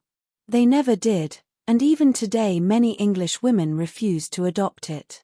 They are party members first and suffragists afterward, or they are suffragists part of the time and social theorists the rest of the time. We further differ from other suffrage associations, or from others existing in 1906, in that we clearly perceived the political situation that solidly interposed between us and our enfranchisement. For 7 years we had had a majority in the House of Commons pledged to vote favourably on a suffrage bill. The year before, they had voted favourably on one, yet that bill did not become law. Why? Because even an overwhelming majority of private members are powerless to enact law in the face of a hostile government of 11 cabinet ministers. The private member of Parliament was once possessed of individual power and responsibility, but parliamentary usage and a changed conception of statesmanship have gradually lessened the functions of members. At the present time their powers, for all practical purposes, are limited to helping to enact such measures as the government introduces or, in rare instances, private measures approved by the government. It is true that the House can revolt, by voting a lack of confidence in the government, force them to resign. But that almost never happens, and it is less likely now than formerly to happen. Figureheads don't revolt. This, then, was our situation. The government all-powerful and consistently hostile, the rank and file of legislators impotent, the country apathetic, the women divided in their interests. The Women's Social and Political Union was established to meet this situation, and to overcome it. Moreover, we had a policy which, if persisted in long enough, could not possibly fail to overcome it. Do you wonder that we gained new members at every meeting we held? There was little formality about joining the union. Any woman could become a member by paying a shilling, but at the same time she was required to sign a declaration of loyal adherence to our policy and a pledge not to work for any political party until the women's vote was won. This is still our inflexible custom. Moreover, if at any time a member, or a group of members, loses faith in our policy, if anyone begins to suggest that some other policy ought to be substituted, or if she tries to confuse the issue by adding other policies, she ceases at once to be a member. Autocratic? Quite so. But, you may object, a suffrage organization ought to be democratic. Well, the members of the WSPU do not agree with you. We do not believe in the effectiveness of the ordinary suffrage organization. The WSPU is not hampered by a complexity of rules. We have no constitution and bylaws, nothing to be amended or tinkered with or quarrelled over at an annual meeting. In fact, we have no annual meeting, no business sessions, no elections of officers. The WSPU is simply a suffrage army in the field. It is purely a volunteer army, and no one is obliged to remain in it. Indeed, we don't want anybody to remain in it who does not ardently believe in the policy of the army. The foundation of our policy is opposition to a government who refuse votes to women. To support by word or deed a government hostile to women's suffrage is simply to invite them to go on being hostile. We oppose the Liberal Party because it is in power. We would oppose a unionist government if it were in power and were opposed to women's suffrage. We say to women that as long as they remain in the ranks of the Liberal Party, they give their tacit approval to the government's anti-suffrage policy. We say to members of Parliament that as long as they support any of the government's policies, they give their tacit approval to the anti-suffrage policy. We call upon all sincere suffragists to leave the Liberal Party until women are given votes on equal terms with men. We call upon all voters to vote against Liberal candidates until the Liberal government does justice to women. We did not invent this policy. It was most successfully pursued by Mr. Parnell in his Home Rule struggle more than 35 years ago. Anyone who is old enough to remember the stirring days of Parnell may recall how, in 1885, the Home Rulers, by persistently voting against the government in the House of Commons, forced the resignation of Mr. Gladstone and his cabinet. In the general election which followed, the Liberal Party was again returned to power, but by the slender majority of 84, the Home Rulers having fought every Liberal candidate, even those who, like my husband, were enthusiastic believers in Home Rule. In order to control the House and keep his leadership, Mr. Gladstone was obliged to bring in a government Home Rule bill. The downfall, through private intrigue, and the subsequent death of Parnell prevented the bill from becoming law. For many years afterward, the Irish nationalists had no leader strong enough to carry on Parnell's anti-government policy, but within late years it was resumed by Mr. James Redmond, with the result that the Commons passed a Home Rule bill. The contention of the old-fashioned suffragists, and of the politicians as well, has always been that an educated public opinion will ultimately give votes to women without any great force being exerted in behalf of the reform. We agree that public opinion must be educated, but we contend that even an educated public opinion is useless unless it is vigorously utilized. The keenest weapon is powerless unless it is courageously wielded. In the year 1906, there was an immensely large public opinion in favor of women's suffrage. But what good did that do the cause? We called upon the public for a great deal more than sympathy. We called upon it to demand of the government to yield to public opinion and give women votes. And we declared that we would wage war, not only on all anti-suffrage forces, but on all neutral and non-active forces. Every man with a vote was considered a foe to women's suffrage unless he was prepared to be actively a friend.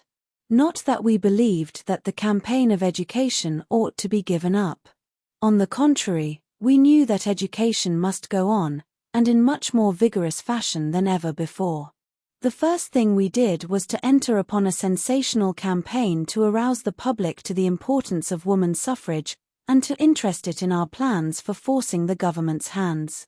I think we can claim that our success in this regard was instant, and that it has proved permanent.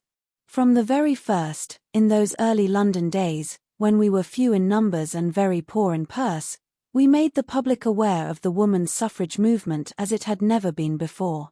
We adopted Salvation Army methods and went out into the highways and the byways after converts. We threw away all our conventional notions of what was ladylike and good form, and we applied to our methods the one test question: will it help? Just as the Booths and their followers took religion to the street crowds in such fashion that the church people were horrified, so we took suffrage to the general public in a manner that amazed and scandalized the other suffragists. We had a lot of suffrage literature printed, and day by day our members went forth and held street meetings. Selecting a favorable spot, with a chair for a rostrum, one of us would ring a bell until people began to stop to see what was going to happen. What happened, of course, was a lively suffrage speech, and the distribution of literature.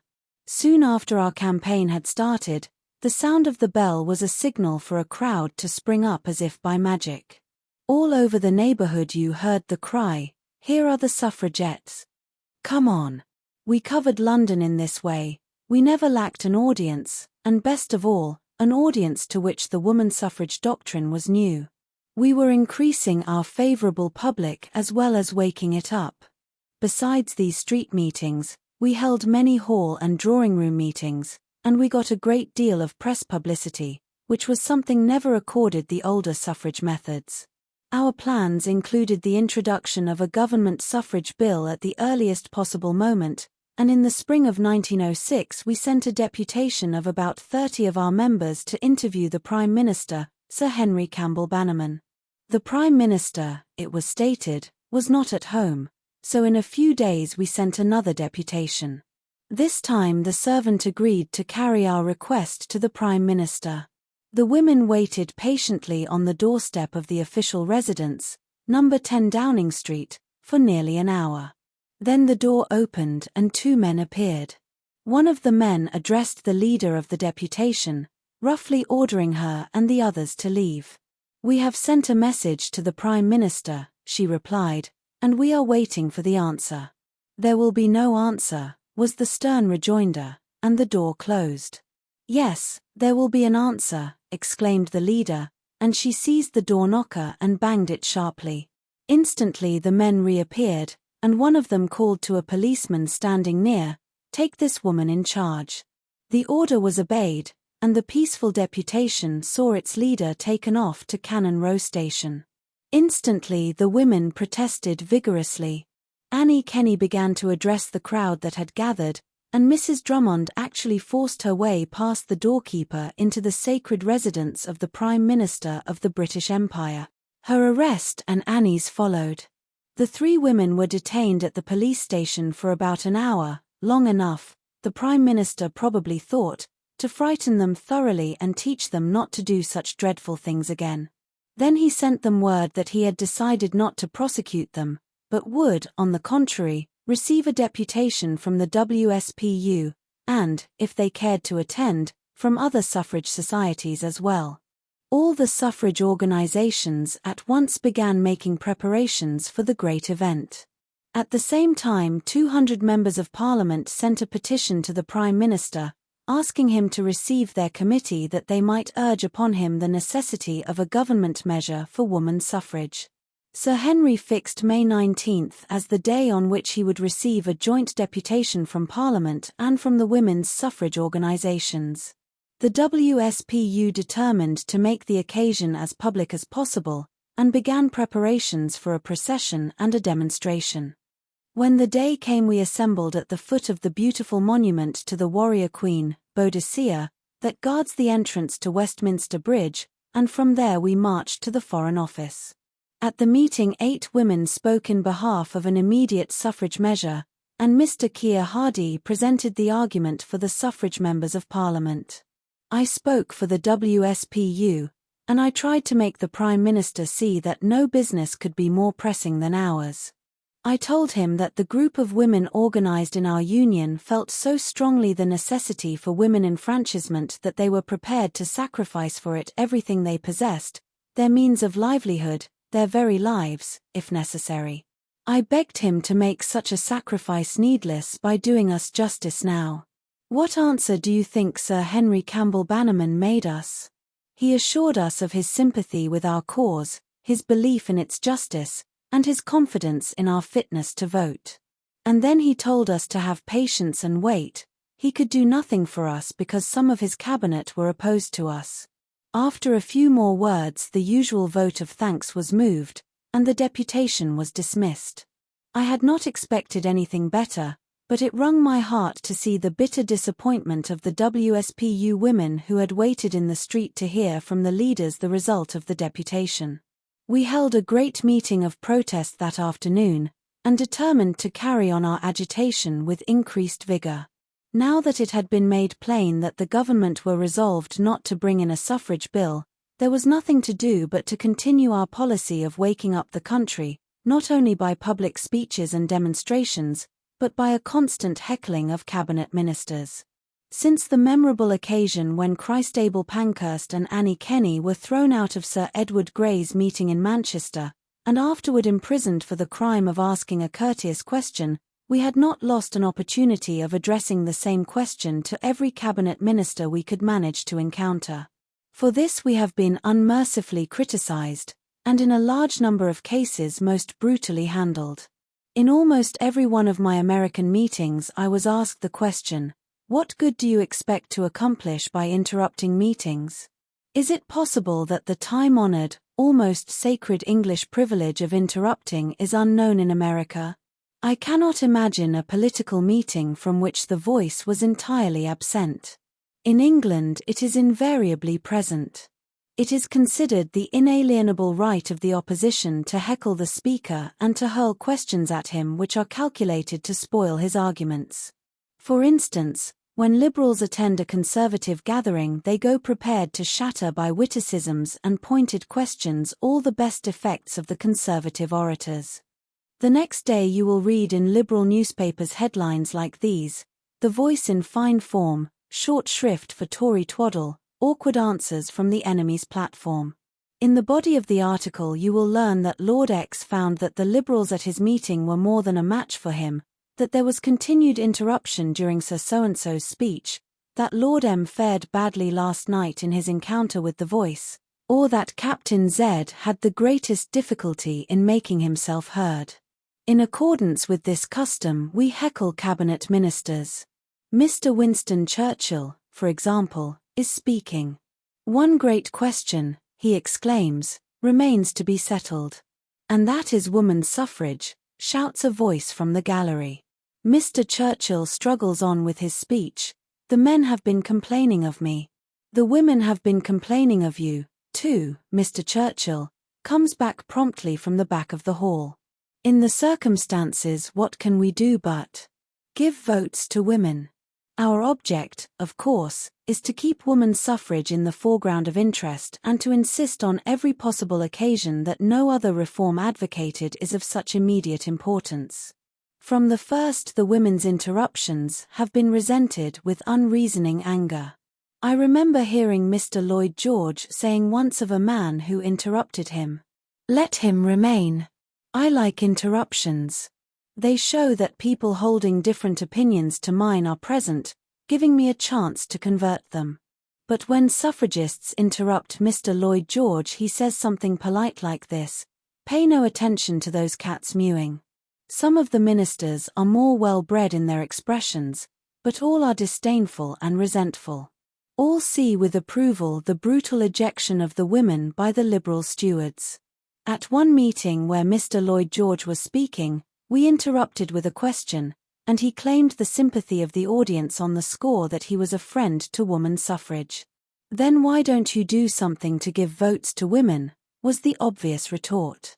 But Mr. Lloyd George evaded this by the counter-query: "Why don't they go for their enemies? Why don't they go for their greatest enemy?" Instantly, all over the hall, voices shouted, "Asquith! Asquith!" For even at that early day it was known that the then Chancellor of the Exchequer was a stern foe of women's independence. In the summer of 1906, together with other members of the WSPU, I went to Northampton, where Mr. Asquith was holding a large meeting in behalf of the government's education bills. We organized a number of outdoor meetings, and of course prepared to attend Mr. Asquith's meeting. In conversation with the president of the local Women's Liberal Association, I mentioned the fact that we expected to be put out, and she indignantly declared that such a thing could not happen in Northampton, where the women had done so much for the Liberal Party. I told her that I hoped she would be at the meeting. I had not intended to go myself, my plans being to hold a meeting of my own outside the door. But our members, before Mr. Asquith began to speak, attempted to question him, and were thrown out with violence.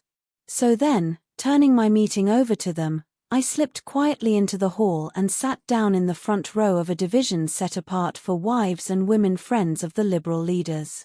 I sat there in silence, hearing men interrupt the speaker and get answers to their questions. At the close of the speech I stood up and, addressing the chairman, said, I should like to ask Mr. Asquith a question about education. The chairman turned inquiringly to Mr. Asquith, who frowningly shook his head. But without waiting for the chairman to say a word, I continued, Mr. Asquith has said that the parents of children have a right to be consulted in the matter of their children's education, especially upon such questions as the kind of religious instruction they should receive. Women are parents. Does not Mr. Asquith think that women should have the right to control their children's education, as men do, through the vote? At this point the steward seized me by the arms and shoulders and rushed me, or rather dragged me, for I soon lost my footing, to the door and threw me out of the building. The effect on the president of the Northampton Women's Liberal Association was most salutary. She resigned her office and became a member of the WSPU. Perhaps her action was influenced further by the press reports of the incident. Mr. Asquith was reported as saying, after my ejection, that it was difficult to enter into the minds of people who thought they could serve a cause which professed to appeal to the reason of the electors of the country by disturbing public meetings. Apparently he could enter into the minds of the men who disturbed public meetings. To our custom of public heckling of the responsible members of the hostile government we added the practice of sending deputations to them for the purpose of presenting orderly arguments in favor of our cause. After Mr. Asquith had shown himself so uninformed as to the objects of the suffragists, we decided to ask him to receive a deputation from the WSPU. To our polite letter Mr. Asquith returned a cold refusal to be interviewed on any subject not connected with his particular office. Whereupon we wrote again, reminding Mr. Asquith that as a member of the government he was concerned with all questions likely to be dealt with by Parliament. We said that we urgently desired to put our question before him, and that we would send a deputation to his house hoping that he would feel it his duty to receive us. Our first deputation was told that Mr. Asquith was not at home. He had, in fact, escaped from the house through the back door, and had sped away in a fast motor car. 2 days later we sent a larger deputation, of about 30 women, to his house in Cavendish Square. To be accurate, the deputation got as near the house as the entrance to Cavendish Square. There the women met a strong force of police, who told them that they would not be permitted to go farther. Many of the women were carrying little votes for women banners, and these the police tore from them, in some cases with blows and insults. Seeing this, the leader of the deputation cried out, "We will go forward. You have no right to strike women like that." The reply, from a policeman near her, was a blow in the face. She screamed with pain and indignation, whereupon the man grasped her by the throat and choked her against the park railings until she was blue in the face. The young woman struggled and fought back, and for this she was arrested on a charge of assaulting the police. 3 other women were arrested, one because, in spite of the police, she succeeded in ringing Mr. Asquith's doorbell, and another because she protested against the laughter of some ladies who watched the affair from a drawing-room window. She was a poor working woman, and it seemed to her a terrible thing that rich and protected women should ridicule a cause that to her was so profoundly serious. The 4th woman was taken in charge, because after she had been pushed off the pavement, she dared to step back. Charged with disorderly conduct, these women were sentenced to 6 weeks in the 2nd Division.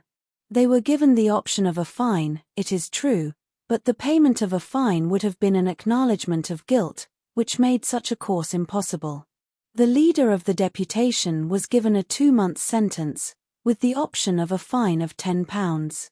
She, too, refused to pay, and was sent to prison, but some unknown friend paid the fine secretly, and she was released before the expiration of her sentence.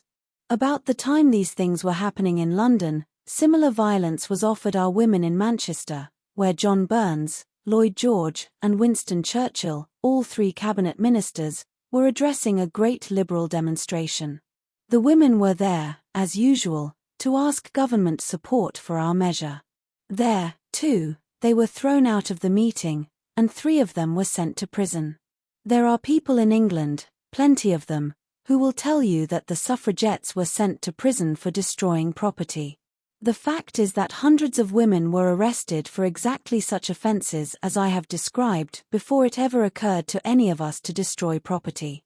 We were determined, at the beginning of our movement, that we would make ourselves heard, that we would force the government to take up our question and answer it by action in Parliament. Perhaps you will see some parallel to our case in the stand taken in Massachusetts by the early abolitionists, Wendell Phillips and William Lloyd Garrison. They, too, had to fight bitterly, to face insult and arrest, because they insisted on being heard. And they were heard, and so, in time, were we. I think we began to be noticed in earnest after our first success in opposing a Liberal candidate. This was in a by-election held at Cockermouth in August, 1906.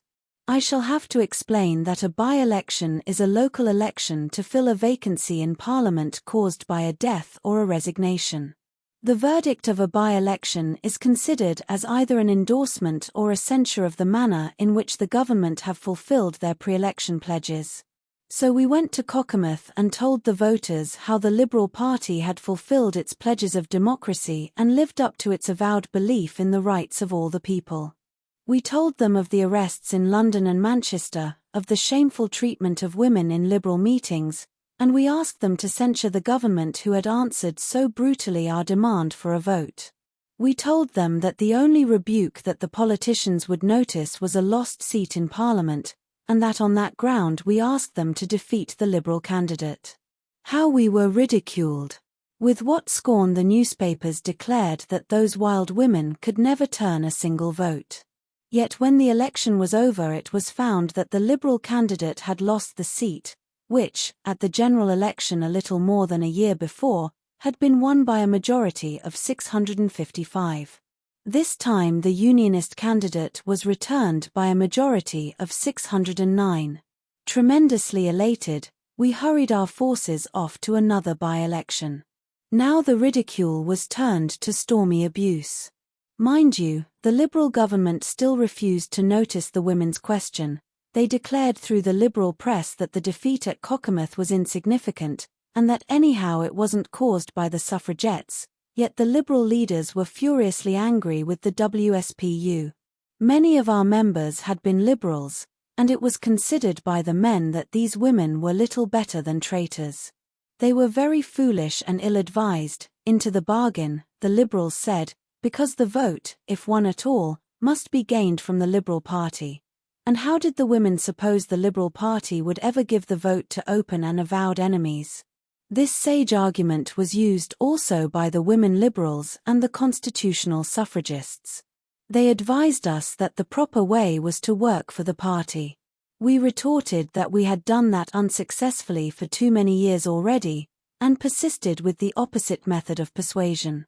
Throughout the summer and autumn we devoted ourselves to the by-election work, sometimes actually defeating the Liberal candidate, sometimes reducing the Liberal majority, and always raising a tremendous sensation and gaining hundreds of new members to the Union.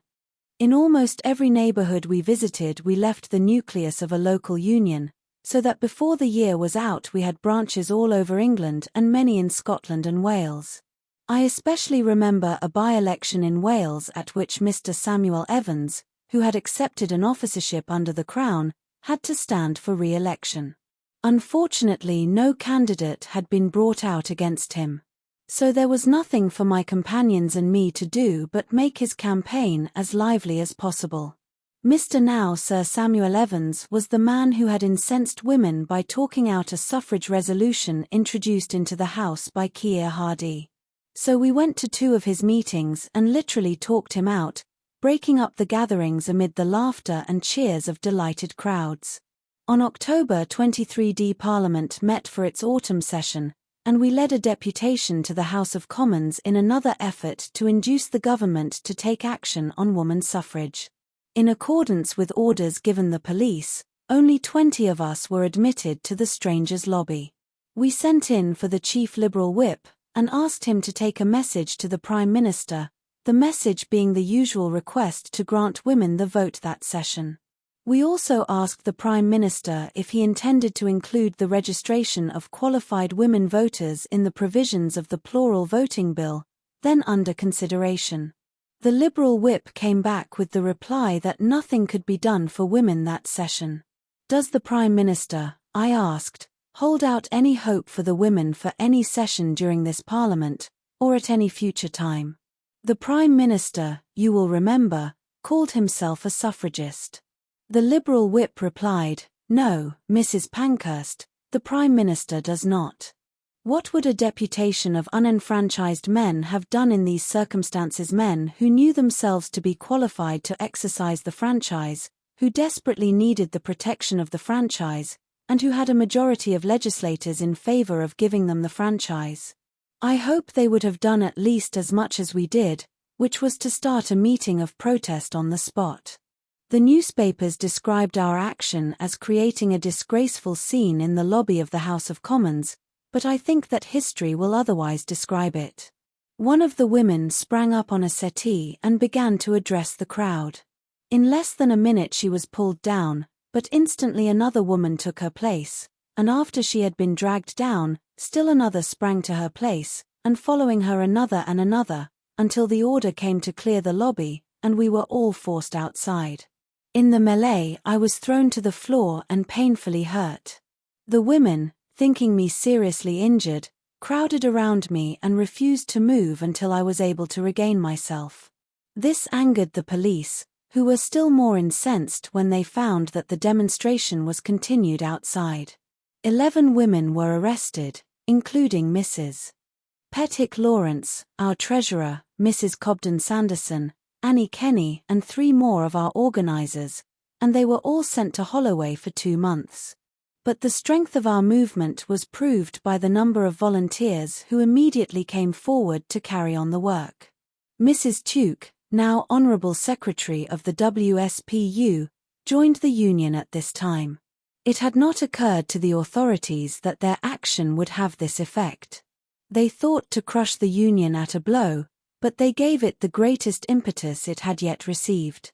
The leaders of the older suffrage organizations for the time forgot their disapproval of our methods, and joined with women writers, physicians, actresses, artists, and other prominent women in denouncing the affair as barbarous. One more thing the authorities failed to take into account.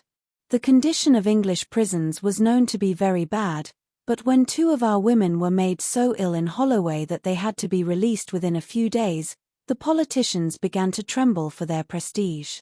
Questions were asked in Parliament concerning the advisability of treating the suffragettes not as common criminals but as political offenders with the right to confinement in the First Division. Mr. Herbert Gladstone, the Home Secretary, replied to these questions that he had no power to interfere with the magistrates' decisions, and could do nothing in the matter of the suffragettes' punishment. I shall ask you to remember this statement of Mr. Herbert Gladstone's, as later we were able to prove it a deliberate falsehood, although really the falsehood proved itself when the women, by government order, were released from prison when they had served just half their sentences. The reason for this was that an important by-election was being held in the north of England, and we had distributed broadcast throughout the constituency handbills telling the electors that 9 women, including the daughter of Richard Cobden, were being held as common criminals by the Liberal government who were asking for their votes. I took a group of the released prisoners to Huddersfield, and they told prison stories to such effect that the Liberal majority was reduced by 540 votes. As usual, the Liberal leaders denied that our work had anything to do with the slender majority by which the party retained the seat, but among our souvenirs is a handbill, one of thousands given out from Liberal headquarters. Meanwhile, other demonstrations had taken place before the House of Commons, and at Christmas time 21 suffragettes were in Holloway prison, though they had committed no crime. The government professed themselves unmoved, and members of Parliament spoke with sneers of the self-made martyrs. However, a considerable group of members, strongly moved by the passion and unquenchable ardour of this new order of suffragists, met during the last week of the year and formed a committee whose object it was to press upon the government the necessity of giving the franchise to women during that Parliament. The committee resolved that its members would work to educate a wider public opinion on the question, and especially to advocate suffrage when addressing meetings in their constituencies, to take parliamentary action on every possible occasion, and to induce as many members of Parliament as possible to ballot for the introduction of a suffrage bill or motion next session. Our first year in London had borne wonderful fruits. We had grown from a mere handful of women, a family party the newspapers had derisively called us, to a strong organisation with branches all over the country, permanent headquarters in Clement's Inn, Strand. We had found good financial backing, and above all, we had created a suffrage committee in the House of Commons. My own story was read for you by Long Stories for Sleep. Thank you for listening. If you liked it, there is a button just for that purpose. Until next time.